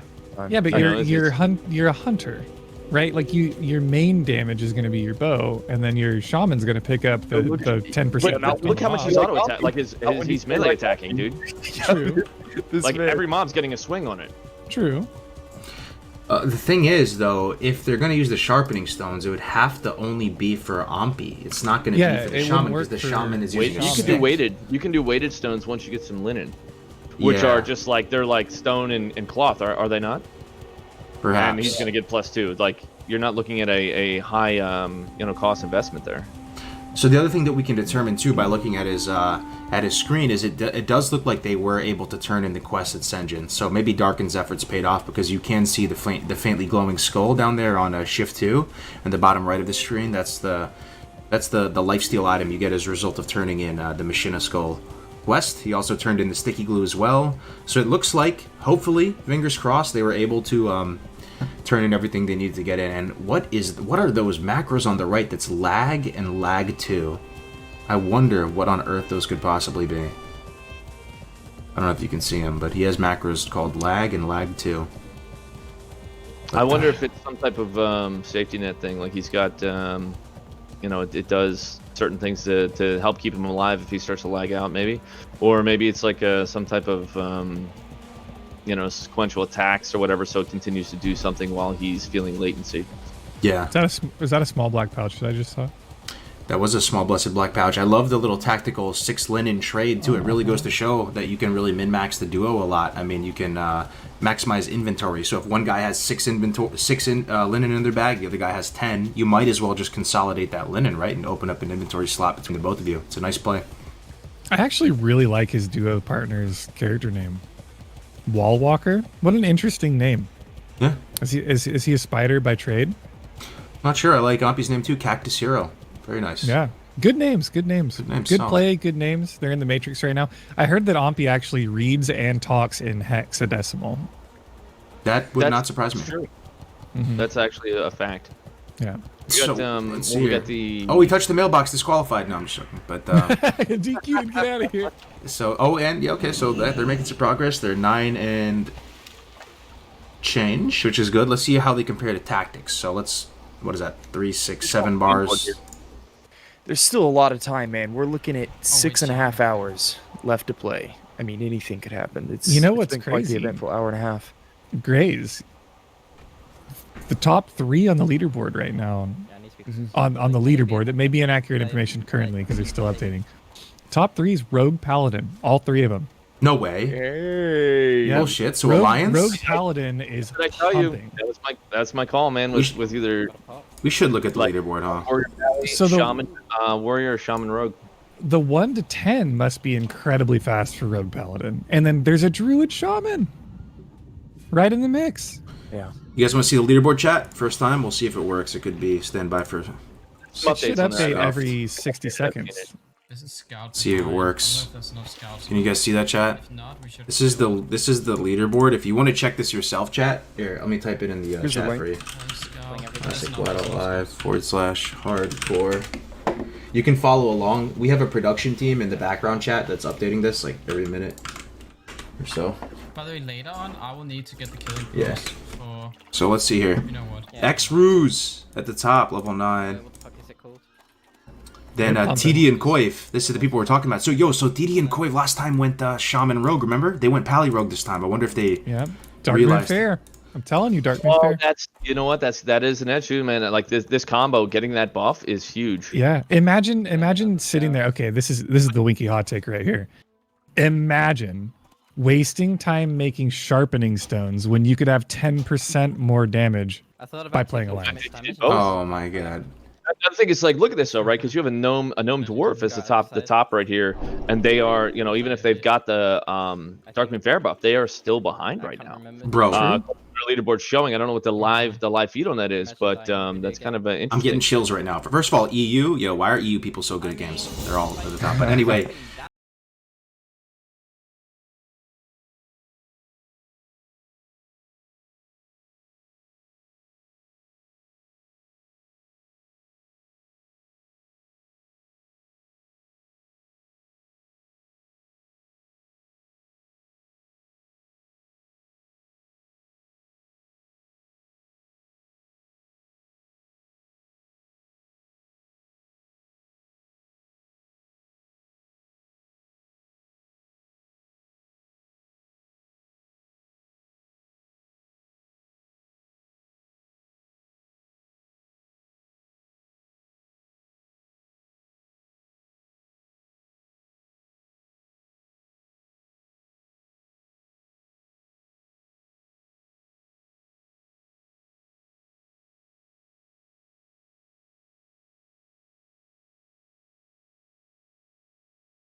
I'm getting chills because human is up there with dwarf and gnome. Like, I would think that that gnome and dwarf would blow human out of the water because of the weapon progression I was telling you about before, the Coldridge 50 cal, as well as the 2 double green weapons for the rogues.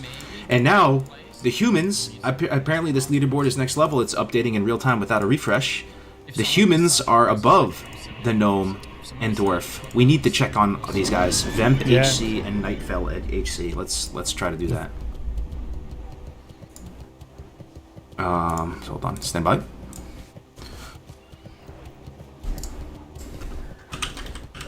Look at Tactics. Tactics is shaking in his boots right now. He's worried. He's listening in and he's going, holy crap, Tommy, what do we do? How are we going to do this? I don't have sharpening stones, Tommy. What do we do now? And then Tommy's sitting there saying, oh, I'll turn face cam on if we win. That's what he's saying. We need to get level 10 for the curve, but normally Yo. It's just a fact. We're about to check in on a sleeper stream, guys. I don't know what we're in for. Stand by, chat. These are apparently the leaders. So let's go check out the actual top stream right now. Even more than X-Ruse, I guess. You tell me the top stream is in the tram right They're now? role-playing in the Deep ERP Run tram. Couple of human chicks in the It's the Deep RP tram. the Deep guys. RP tram. Vemp HC. They're 10 already. They're 10? Yo. They're 10. They're 10. I gotta like lean in there with my boomer eyes and. Not only see that, they're a quarter of the way through 10 already. They got the rat kebabs, man. You got to get the rat kebabs. You get a stand buff. You get easy. No, I don't know how much XP that is, but It's decent. Here comes their subway. The deal with the rat kebabs, Dawkin, is I get so triggered when people don't do it on speedrun. You get 5 silver for turning it in. 5 silver at like pre-level 10 is massive. That's a whole weapon. Yo, here's my prediction though. Can I have a prediction? So Tommy Salami, the world record, anybody know what it is in the chat for 1 to 10 right now, is set by Tommy Salami. 59 minutes, 50 seconds, Human Paladin. So I see Human Paladin, I see the humans ahead right now of the Gnome Dwarf, right?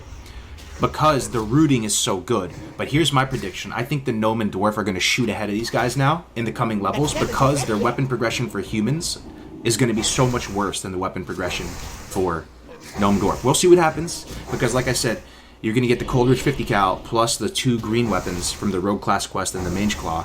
These guys are not going to have access to that. They're going to Coldridge right now and they're going to pick that stuff up, but they're like 20 minutes behind in terms of getting those weapons or something like that, right? So we'll see. I predict that X-Ruse are going to shoot above them in the coming levels.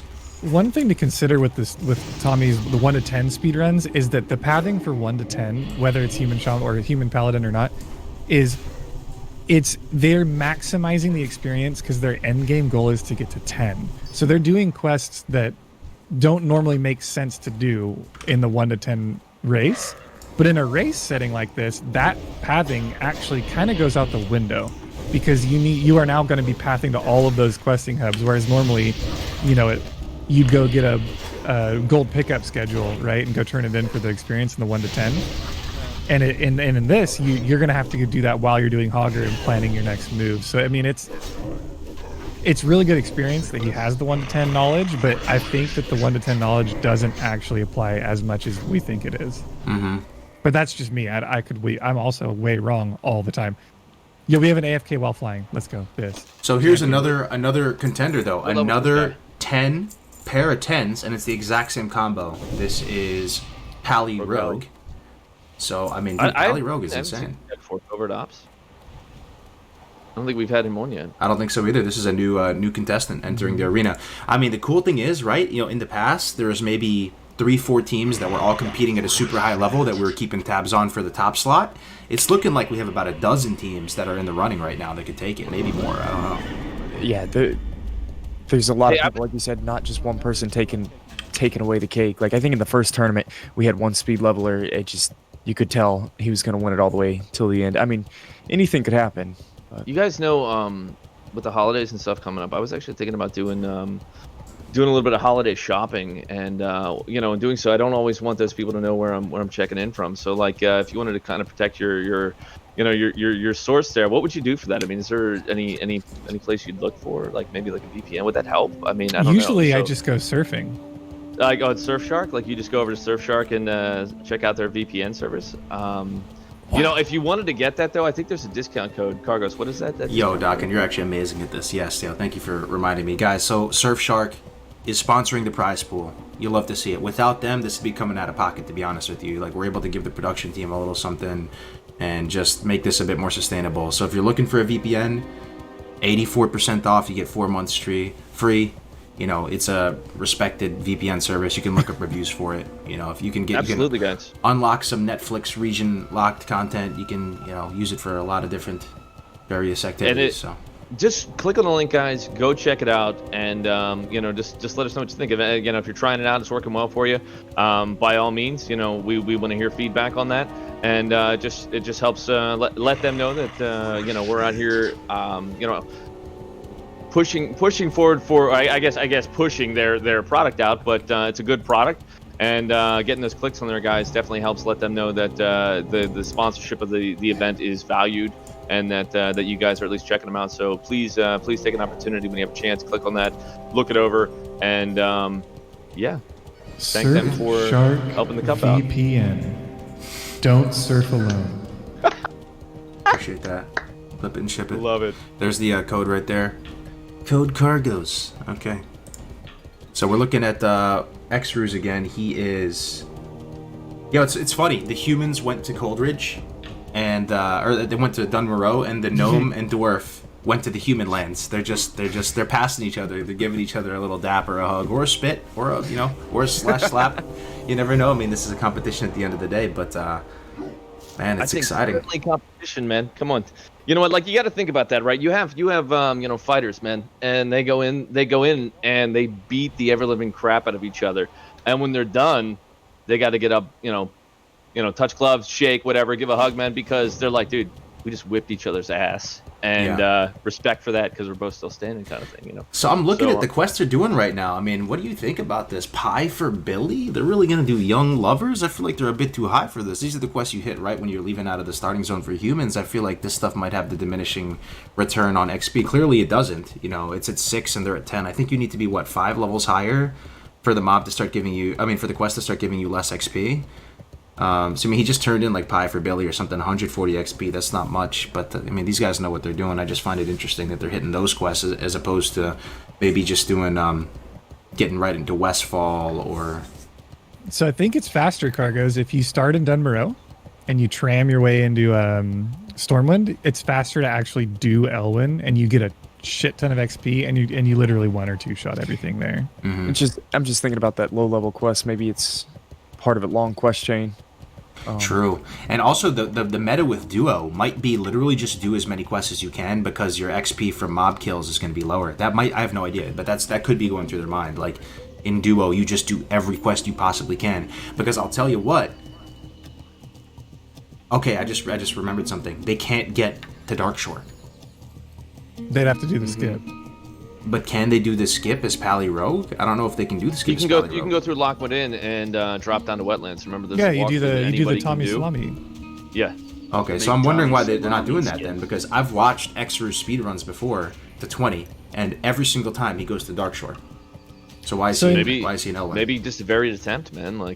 Just changing it up a bit. I think it's a solos versus duos thing. I think solos, it's important to go to Darkshore because Westfall, Red Ridge, you can't do the quests all there right away as fast as possible because you're getting out leveled. But in duos, you have 2 bodies, so you might be able to just quickly path through Elwyn and then go straight into Westfall and start pumping out some Gore-Tusk liver pie. Mm-hmm. Yeah. And maybe it's better that they've probably tested, right? They've probably done some kind of. That's very true, because again, on my solo, I've leveled through here multiple times over, and I always find myself jump to the next zone, cap out there on levels, cut back to the previous one, do the high-end quest there, then go back, and you're ping-ponging back around. You're going to lose a lot of time running between those areas, which it's consuming, but when you're solo, I got this thing where just for the 0 to 60 competition, go for the low-hanging fruit, man. Why not? If it's easy enough to get the XP, just take the easy XP. Okay, Weezyo in chat says the route we set up for X-Ruse does not require Darkshore. So nice. Did you set this route up? Do we have inside info right now? He might be memeing. He says he's his assistant. Well, I have no idea. But they're doing Hogger, guys. Epic Gamer moment. It'll be fine. What level are they? They're 9? Oh, they're fine. Epic Gamer moment. Yo, I saw Tommy Salami kill Hogger. Was it level 3? 1? Oh, level 2. Yeah. Level 2 Hogger kill. Some cheeky kiting mechanics around fence posts. Lots of the level weapons. 1 to Hogger speedrun category. You love to see it. Mm-hmm. And he killed the crocodile in Stormwind and got Kangs, right? Yeah, That's killed the crazy. sewer beast at like level 7. Yo. That was insane. I think it took him like 2 hours to kill the sewer beast. Totally worth though to get that weapon, dude. He gave it away, or he deleted it or something. Like he traded it to someone. I think he deleted the tune after. Was you saying we'll understand why later, or that doesn't include Dark Shore? Nice.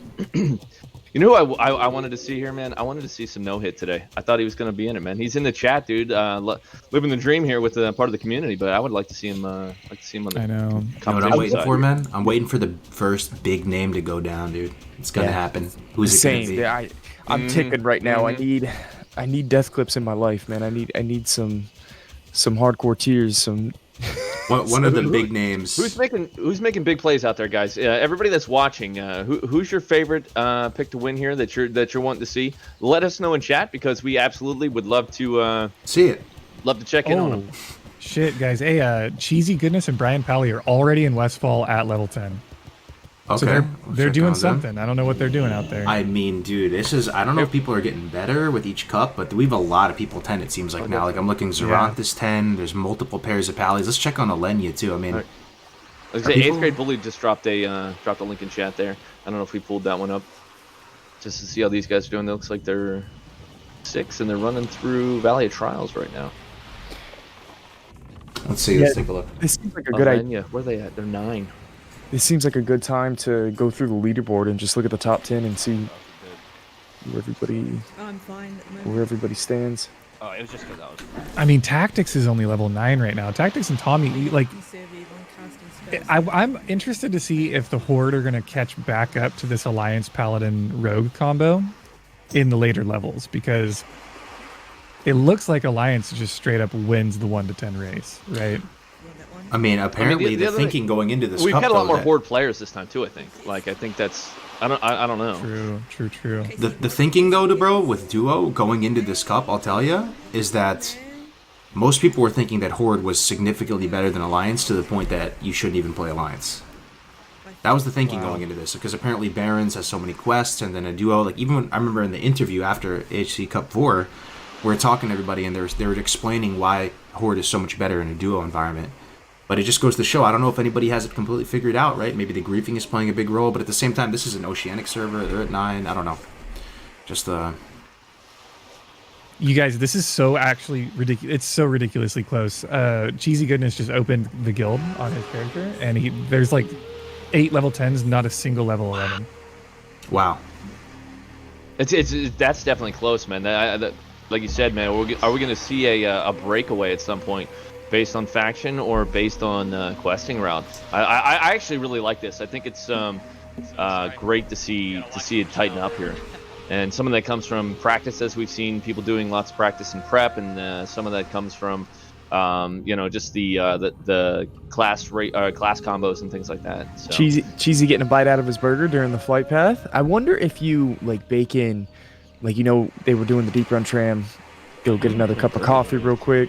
Get a bite out of your burger. Yeah. I remember the last time I was in one of these tournaments, dude. I think I got up to pee like 6 hours later, and I almost died. Like, I was talking to Silver before the tournament, and she said that her and Quissy were planning on like taking a few breaks here and there throughout the run, and like taking their dog out to go to the bathroom and stuff. And I'm sitting there like, you can't do it. You can't unless you're on a flight. Got 8 hours. Yeah, this is a grind. Like, for sure. Put a diaper on the chicken in your room. I don't think we've been in a situation like this, man. Dude, that was so funny. This cup is pretty unique, guys. I really don't know what to make of it, in the sense that there's the DMF buff, there's griefing for the Horde on the Horde side of things. There is no duplicates with classes. I have no idea what's gonna happen. Like the average experience of a player that's in the tournament has done the 1 to 10 multiple times over. A lot of people, like, you may do it on different classes and different zones and stuff like that, but you have your favorite. Like, you pick that one, like, oh, I feel real smooth here, I feel real confident, I feel real comfortable, I've done it enough times. Like, and you whittle down your time. You know, people running the X splits there on the timing to see where they're at, and you just get that good feels, and you just stick with it, man. Big Dinosaur, man, huge member of the community, man. He's always hanging around and stuff, coming to my chat, different things. So love to see. Looks like he's taking a little AFK. That's the nice thing with the duos too. If you alternate breaks, like if he, because he's not on cam, he jumped up, maybe went to the restroom or something. But having that availability to do that, you can still be getting XP, still be running from one hub to the next while your partner steps away for a second. Yeah, man, we're hitting the 2-hour mark. It looks like everybody's. We have some hot legs. Grays, we have some hot inside info from the support team, Mavic. Uh-oh. Rend plus Neff just dropped on Blood Cell Buccaneers. Huge boost if any team's got double buff. Just dropped an org. Yo, they could use it, man. Well, it drops in Crossroads too, doesn't it? The Rend buff? Horde, if someone was in Orgrimmar right now on accident, they may have just gotten a huge advantage. Let me see. I'm kind of hoping Umpy got it. We want to check in with them. Yo, Umpy got it. Let's fucking go. No, he did not. General, he got Rend. He got Rend. That's GG. He got. Oh, and he got Oni. Let's fucking go, boys. Umpy's in it. Let's go. Where's my Grizzly boys at? Yo, they getting griefed. Yo, let's fucking go. People said don't. Yo, world buffs are bad. I mean, this is adding some spice, man. They were getting griefed and now they get double buff. I'm actually kind of happy. Yeah, that it's playing out like this. The Horde kind of needed that. This is what I'm talking about. You got to adapt. You got to adapt. This is huge for them. I know that they're going to be able to. If I had to place my bets, they're going to focus on questing hubs, questing areas in different, maybe areas you normally wouldn't be. Let's run the chat. Yo, it looks like they got the Horde reinforcements out here too. I don't know if they're just on the way to raid, but I mean, hopefully they're taking care of the Alliance scum that's messing with them, right? I mean, hopefully. Holy shit, bro. Hopefully the Horde comes together and stops any of these Alliance griefers. But you love to see it. I mean, you kind of feel bad for them, right? Tactics, Tommy.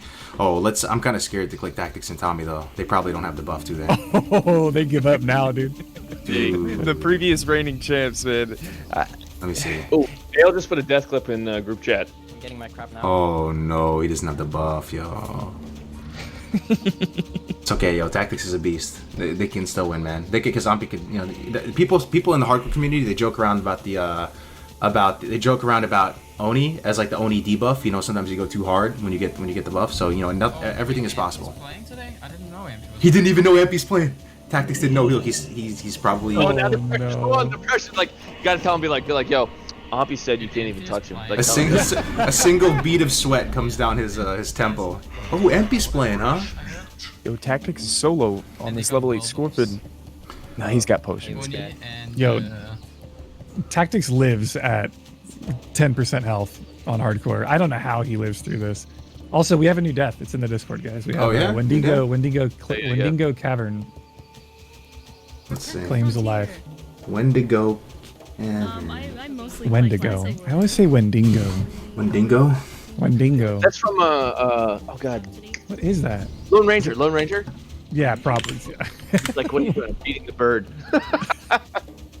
We're boomers, dude. I bet you Graves never seen Lone Ranger either. Nope. Oh my god. Oh, yo, Yeti ambush.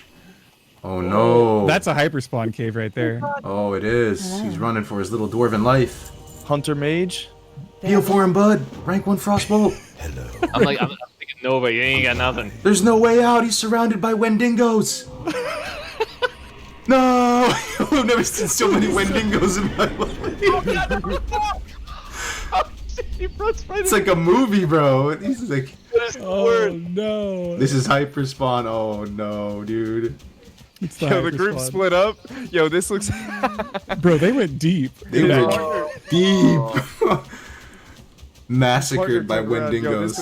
This looks like Carl was trying to get out of that Wailing Caverns the other night. Yeah.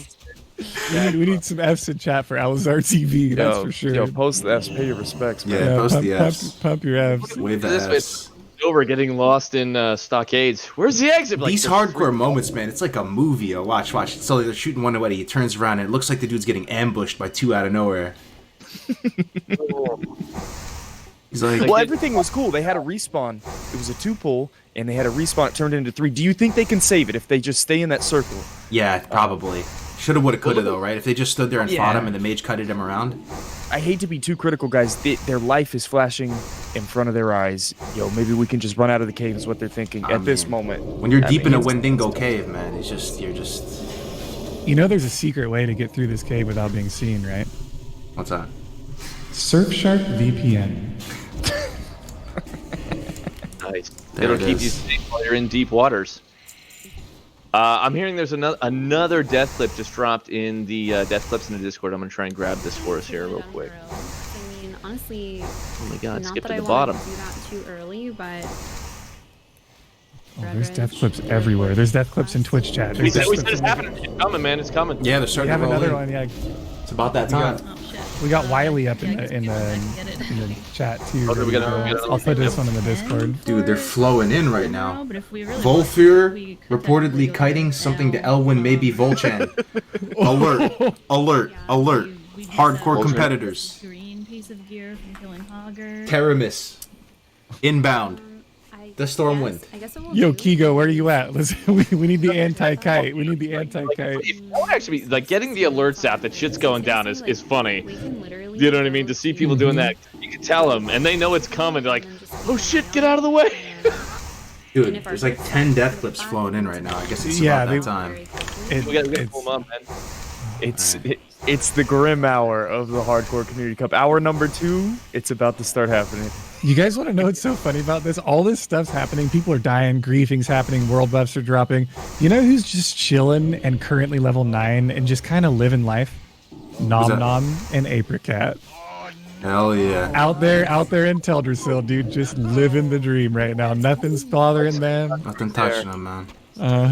Let's see. How does this go so wrong? He's at 75. He's chilling. He's good. It's one boar. His partner's drinking, though, not helping him out. Watch this charge animation. I guarantee you. Halfway through combat. Oh, there's the boar charge. Yeah, we were talking about that. Oh, and then the raptor charge. Oh, that's just Raptor's charge too. His buddy's feeling so bad though. He was sitting there sip on some soy milk, and just his buddy just got murdered in front of him. Gotta watch. He should have been wearing official hardcore sweatshirt merch. He would have been fine.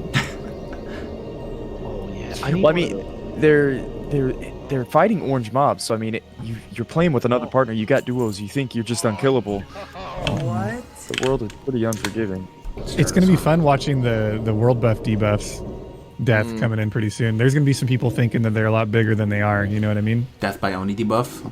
Wait, how does this guy die? Don't tell me he like falls off the Zeppelin or something. How does he die here? You're telling me this is a death clip. You're telling me this is a death clip. How? What? Is that his scorpion chasing him? Poison? Oh, big. Wait. Oh, no, it is. Yeah, poison. What is it? Huh? Is that a... What is scorpion? It's just a scorpion? No, he's gonna fall. No, he got left behind. Wait. He was trying to kite it off the tower and drop down. Okay, so he enters combat as he's entering in the Zeppelin hut. Okay, so you see that, right? Entering combat right here, right about. It was at this moment where his life. Oh, dude, that's so rough. Yo, B-Bully got bullied out here, bro. Where's his teammate? He got soloed by a scorpion, meleeing him vertically through the post. You know how like the game works like that? How it doesn't have like a Y-axis or whatever. If he jumped on the Zeppelin, would he survive? If he jumped on the Zeppelin, absolutely. But he gets dazed right here, right before. That is not a great way to go out, man. I don't know if he jumped or if he just died upstairs. I'm assuming he jumped right after that. If he jumped, he would have died. Like his health. Yeah, no, I mean he was dead either way. I think this is the best death clip we've seen so far. This is my number one. Yeah, this is sure. winning the best death clip highlight. It's funny that his teammate just left him to die. Like, not only that, but he didn't heal. He has full mana. He didn't stop to heal once. That's so unfortunate, man. Because this could happen to any one of us, right? You're just like walking up the Zeppelin tower, like, stupid scorpion. It's fine. It'll deleash. Without that daze, he'd have made it to the Zep and been like, boop, I'm good. You know, the thing is, he's a shaman. He could have dropped Earthbind. He could have done this stuff. But he probably was thinking, because I've never been in a situation where I've been soloed by a scorpion at the Zeppelin tower, that he's like, it's fine. It's just one mob. It'll go away. Gotta respect it, man. Yep. If you don't respect it, you're in big trouble. You're in the Trubskis. You're in the Trubskis for sure. Yo, Crix, thank you for the tier 1, man. Also hide in the tower Hey, Crix! Also, I I was just like kind of kidding when I to said see you, I was brother. talking crap about Tyrell at the big Arizona trip the other weekend, man. What a dude, man. Love that guy. Awesome. So I was kind Hell of yeah. joking. I don't think he's like actually coming after us. I think he's Ma's just gonna come not after dead. anybody in the zone. Okay. Ma never dies. So We have more You death wanna clips die? too. Yeah, well, that's here. We got a By Murloc quest. Let's watch another death clip. They're saying on the way to Princess. These are great, man. Thanks for sharing them, chat. HCC 5 death clip. Okay. All right, we're at the 2-hour mark. My man is going to the bathroom. He's going to refuel up on his gamer food. Yep, Gamer mixing up food. some maw right now, some Rip Harambe flavor. This is a following death, huh? This sounds something that I would get Winky into. Oh, he just showed up. That's true. That's actually. Imagine going AFK and you come back and you're dead. Bro, that would be, like, and your partner just drug you. Cargos almost did that to me, Dawkin. Cargos drugged me through 9 pillagers in Moonbrook when I was going to the bathroom once. Is this true? Oh, my man just front flipped into like 10. Oh. Is there sound? He said, hey, I gotta go, dude. What is he doing? He's griefing him. This has to be a grief, right? There's no way. He said, Squid, you know what, bro? I've never seen so many furlbogs in one place in my life. No, he's playing action cam mode, guys. I appreciate and I love you all, but my man is zoomed in, jumped over a limb into 6 Gnarlpine Ultras. Oh my god. Put yourself in Tigera's point of view, though. Like, let me right here. Let's see here. All right, if he zoomed in. I mean, we can't. We're looking at the followers' point of view, which is kind of cool. But He's got 1. Like, maybe you don't see the furlbogs from his position. Like, I'm pausing it right here. Maybe you don't see that camp. So you just go over the hill, and then you realize, like, there's, like, 20 furlbogs on the other side of the hill. Oh, He tried to outrun it. Like, he's got it clipped back so far I can't even see or something. Like, I don't know. The Barons is getting griefed by other players. Volfer like is griefing Elwyn. Oh, he's going backwards. He backed into him. Nipper, get up Bro, and stretch. the Barons is Uncle griefed by other Chris. players. And Volfer is when we come griefing back, Elwyn, hopefully and Travel gives Teldrassil us is a solid griefing update. themselves. Maybe he'll be in Stormwind That's and just then rough, bro. Battle Like, Beat, that's a and then we can toughie. continue. Let maybe Xers is an Elwyn. Maybe we can get a shot A of breather. the action Okay, in I'm Elwyn. gonna take a couple minutes. Oh, Kigo's on his way. Kigo just said in chat, I'm on my way to take care of Elwyn. nah, Let's let go. him die, Kigo. Let No, him no, die. no. Let him die. Doomers in chat. Doomers Don't rise up.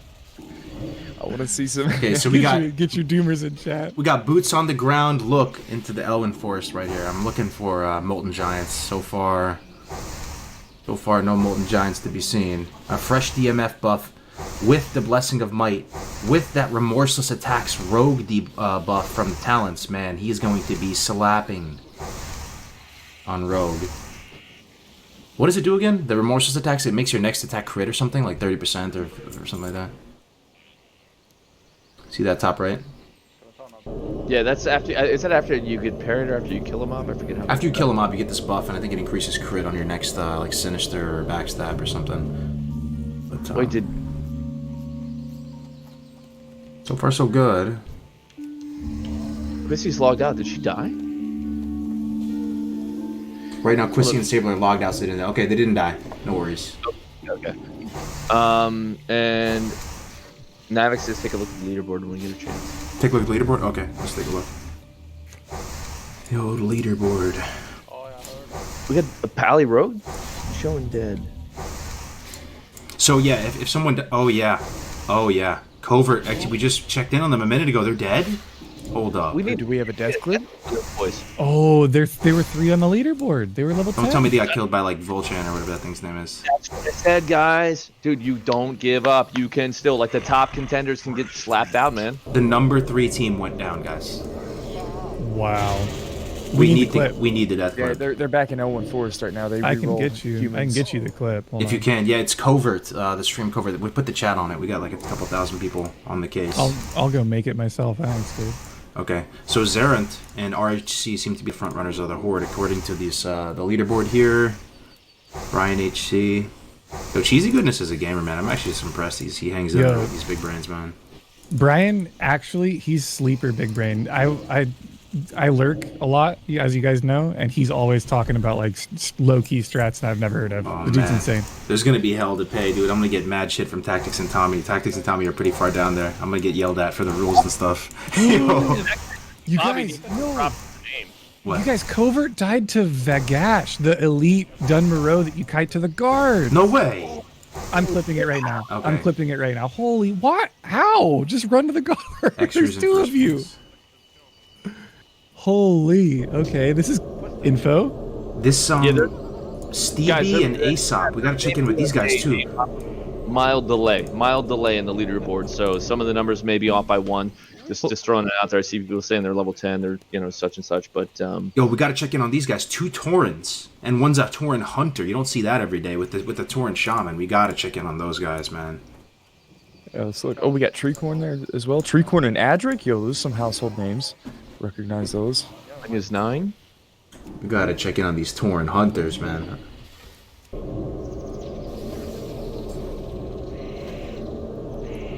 Oh, You know what? 3rd place. Okay. I keep telling some of my core viewership, man. I tell them, like, look, I want to see some of you guys get in this. Like, they love to watch, but they don't actually do the HC, man. And I'm like, you guys got to get it. It is so much fun. Breaking news: if you're in Elwyn Forest right now on NA, Teramis is there, the dragon. You're gonna get flamed down from 100 yards away. Yeah, he's in. Cargos, I just put the clip of Covert's death in the Discord chat. Okay. It's right above what you just posted. Okay. The Covert dead. This is with the Vagash. Yo, this is actually Yeah. exciting. One of the top teams going down. Ladies and gentlemen, you're about to see some super hot fire content. It's coming right now. They're fighting. How does this happen, bro? And this is Pally Rogue. Very strong team, man. I don't want to risk. I don't get how they die here. I don't. I watched it. I just clipped it, but I don't get how it happened. Oh, this is the death clip. Okay. Yeah, you have Hodge, you have Bubble, you have all these options at level 10. You hear him saying, I don't want to risk it. I don't want to die here. Like, they're very... The Nova, dude. The Nova's danger. And the Rogue's Bubble? got But look two at- lesser look- healing potions. Yeah, they're looking great. The Bubble came out on the Paladin. He has a Vagash is fat at like potion, 5%. too. He has the big potion. He's So waiting. we He's gotta waiting. fucking finish Goes him. back to They the must have Paladin. got like Nova and crit here or something. Oh. Yep. Oh my god, bro. The Nova stopped the Rogue from finishing him off, and he was able to slap the Pally. So the aggro... This is what I was talking about, aggro threat transfer. This is another mechanic you have to deal with on duo instead of solo. Like, you never know if it's going to work perfectly in your favor, or like how you think it's going to work, right? So like, the Pally bubble, he thought he recovered. He thought the Rogue would have generated enough threat to, like, you know, hold the target, but I guess not enough, so the bubble falls off, and Vagash turns around and slaps him silly. We had rockets. It's so unfortunate, too, because Dude, I was cramming you... to fucking lay on Like, him, it's...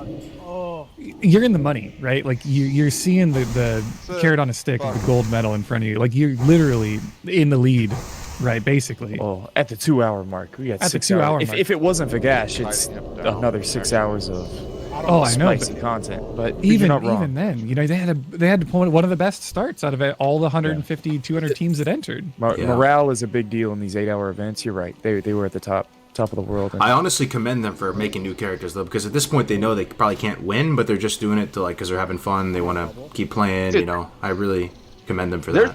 Their speed is there, man. Like, they could definitely catch up and be contenders if one of the top team goes out. And the thing is, you don't have to play for first place. You can play for second place, dude. I tell people, I play poker.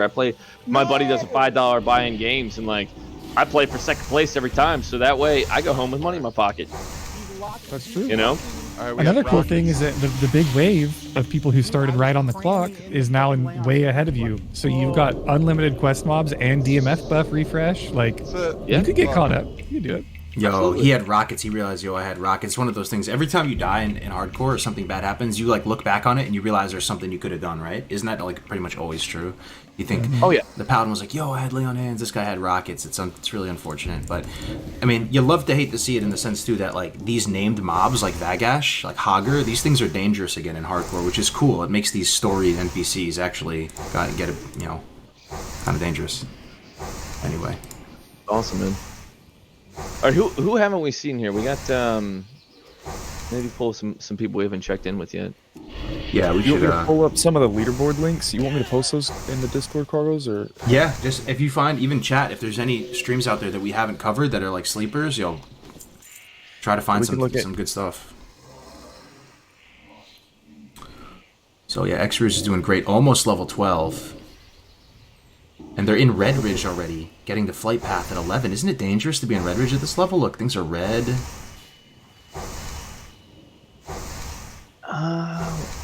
They're probably just getting I wonder the if flight the path. flight path.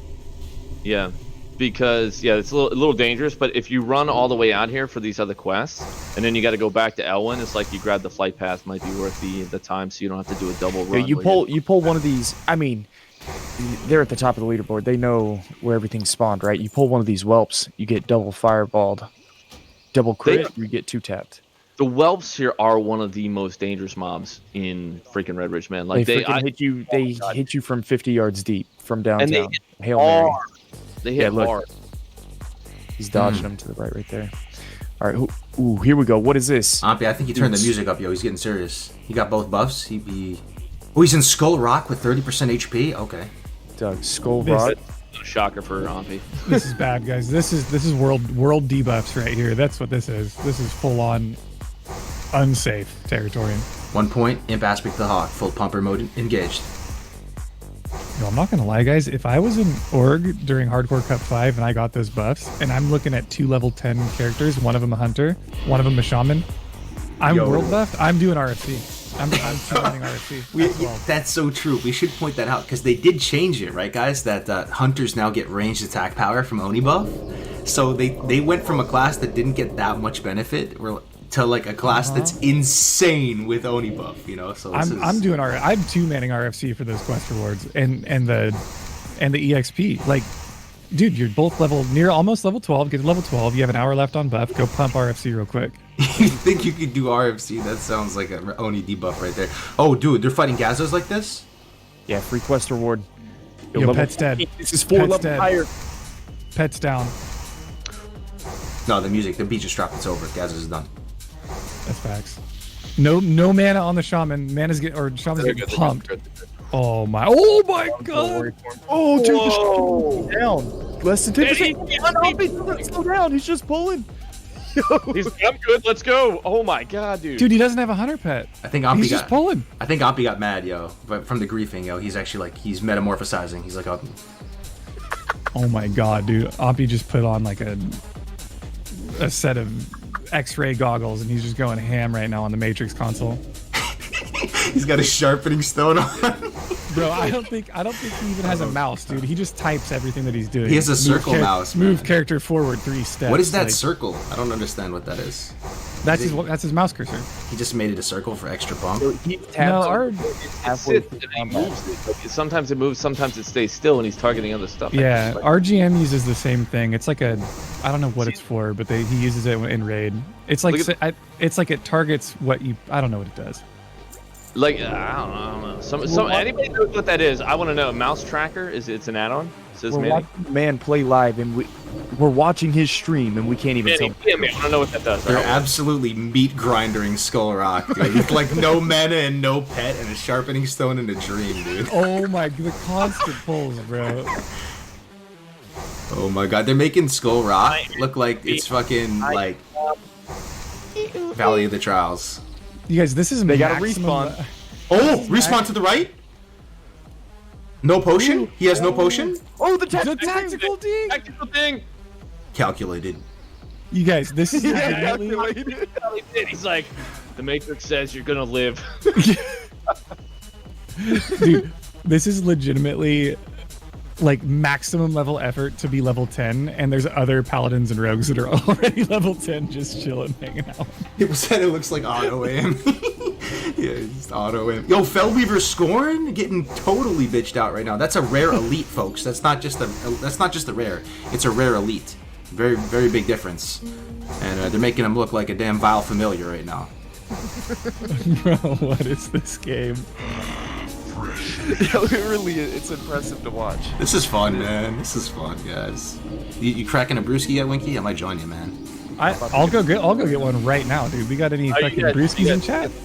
I mean, like I warmed up like I don't know 2 hours ago. Oh yeah, I'll go get one right now. Like everybody knows, you can't drink all day if you don't start in the morning. I know you guys heard that like 3 times, but I'm just saying. That's true. The thing that's crazy about the Hardcore Cup 2, by the way, guys, just finding the antidote. Just to drive the point home, though, for people watching, is it's not like other speedrunning competitions where if somebody gets well ahead, that it's almost guaranteed they win, right?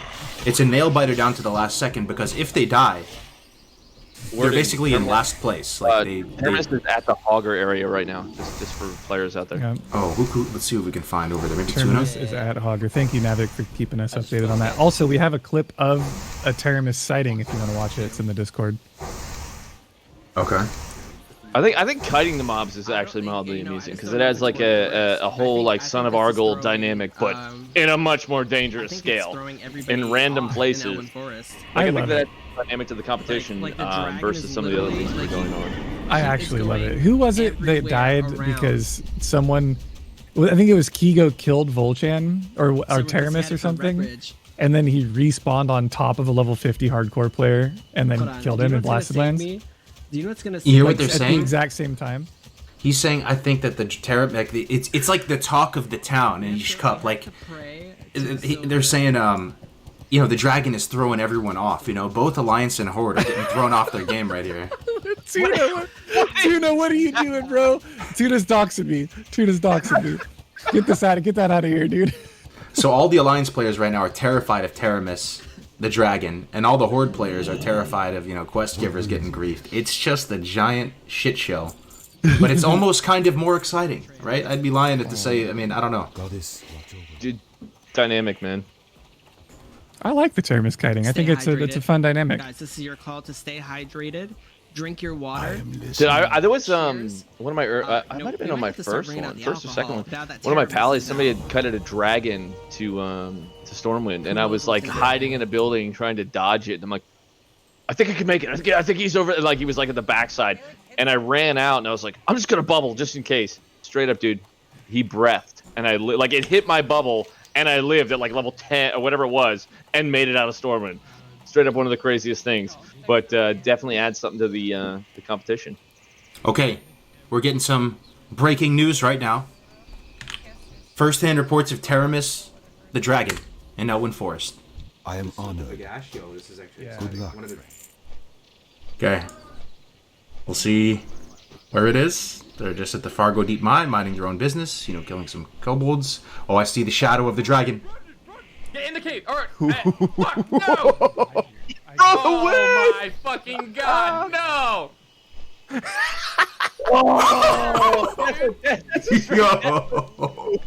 Got flamed, dude. Just mowed him down. Yo, there's no time to react. Dude, no. I gotta watch it again. As an action cam gamer, this is the stuff of nightmares. Oh, dude. Run! Look at that shadow come in. Oh god, run! Oh my Run! fucking god, no! Is he dazed? Like he can't even move, dude. Teramis, dude! Kigo, get him, Kigo. Kigo, we need Kigo, to get save him. you. First blood. Guys, says weather forecast for Elwyn Forest, sunny with a 50% chance of dragon. Watch out, ladies and gentlemen. Yo. Right. Dragon at Eastvale Logging Camp. This is for you. Run! This Rocky Mountain refreshment. It feels bad, but one thing you have to keep in mind, folks, is that there's no entry fee to this too, right? At the same time, right? It's not like people's money are getting messed with here too. You know, like it's you know, it's a free competition. It's a free, you know, so it Hey, when sucks, there's man. more But water, the sharks will show up, right? yeah.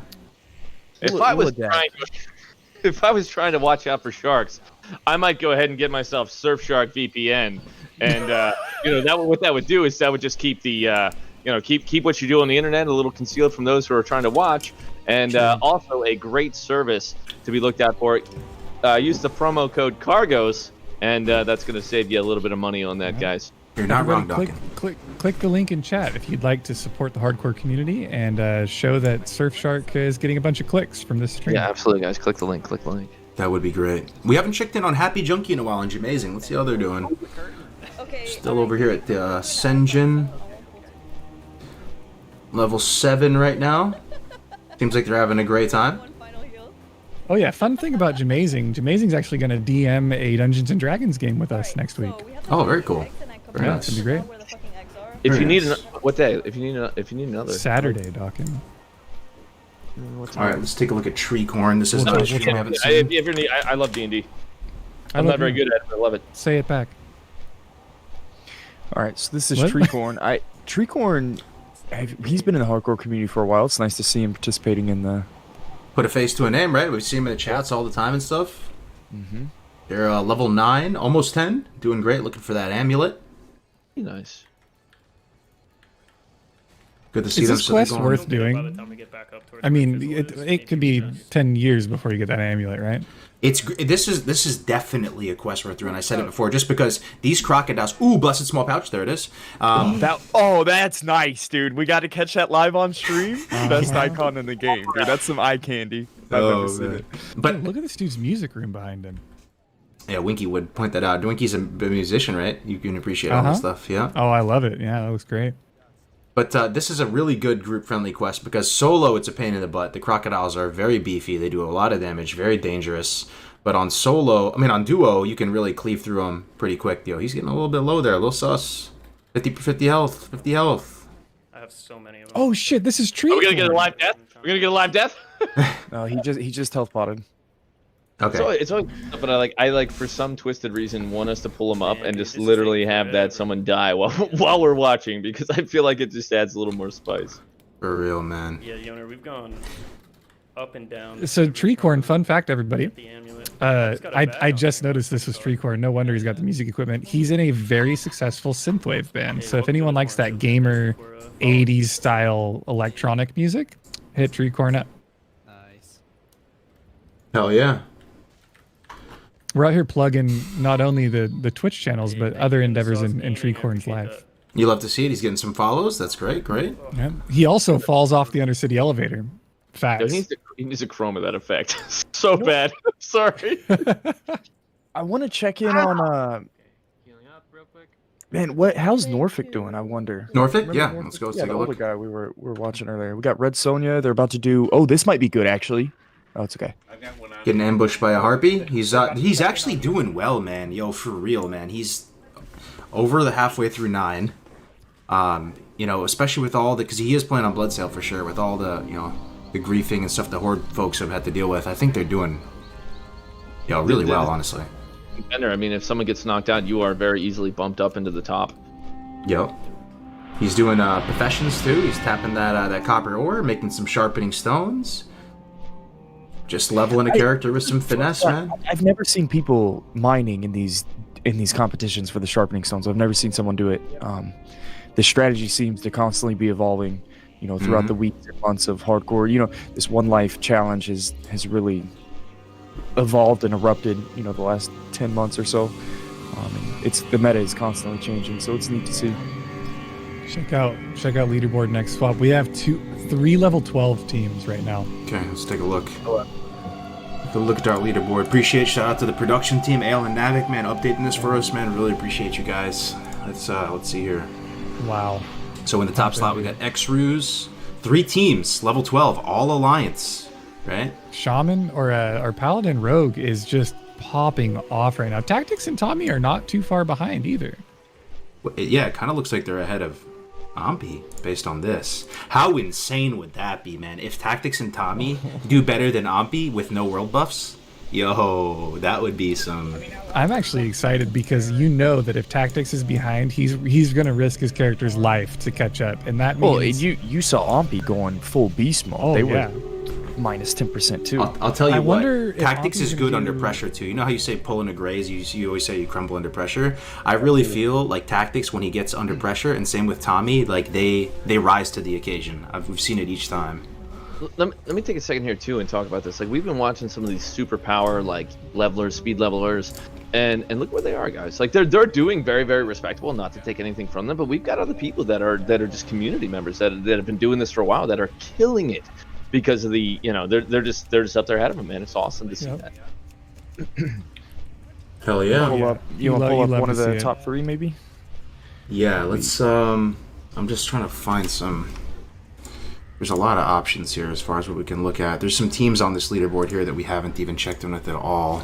Like there's a Priest Rogue that's doing pretty good. You guys want to see Priest Rogue? I don't think we've seen any Priests in that tournament. Maybe. Yeah. What about these guys? Chains Don't mind me. Law. chat. I was trying to link the leaderboard. I just posted a bunch of death clips. Let's take a look at this Priest Rogue. They're doing pretty good. They're up there on the leaderboard, one of the top teams. Chains Law. New stream to the channel. I don't think I've ever checked this one out.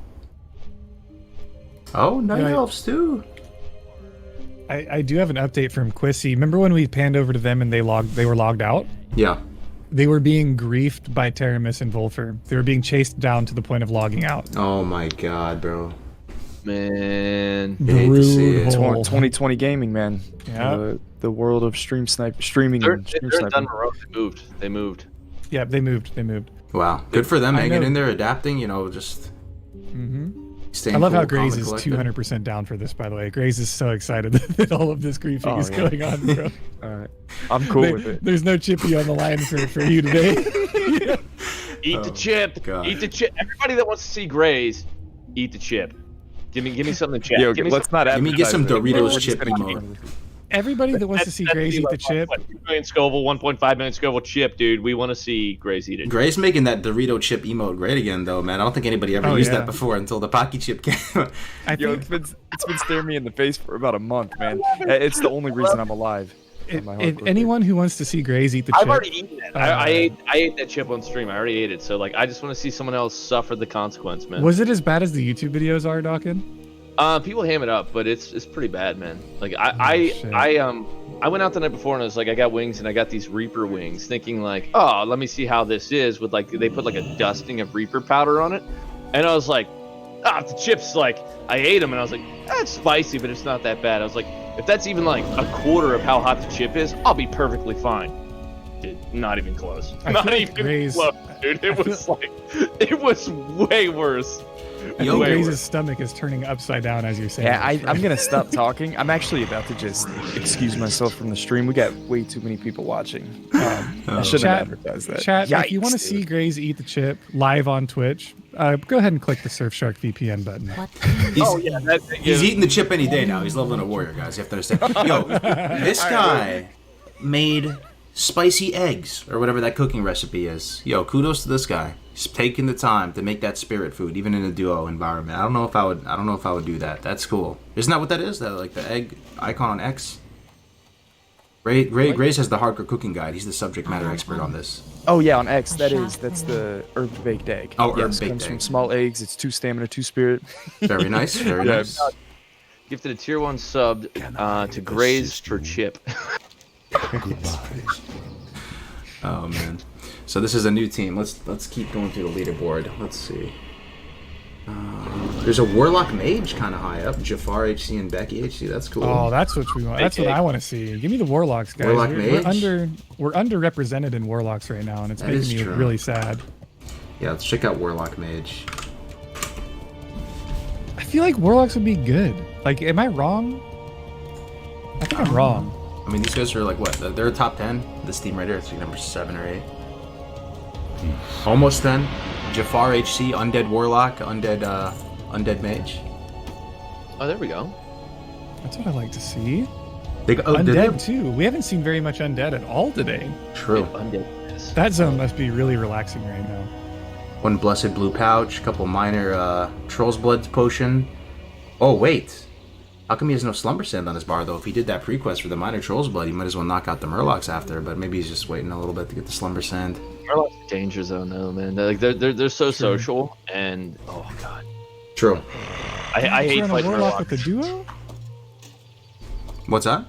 You're in a Warlock with a duo. You should be able to clap an entire camp of Murlocs. Yeah. And he still has the water and the mushrooms from like level 1. True. No downtime. Didn't even stop to vendor those. Let's check in on the meat grinder. Yeah, I'd like to see. Name your pet dog. Taking the time to name his pet. Hell yeah. He probably has all his pet stuff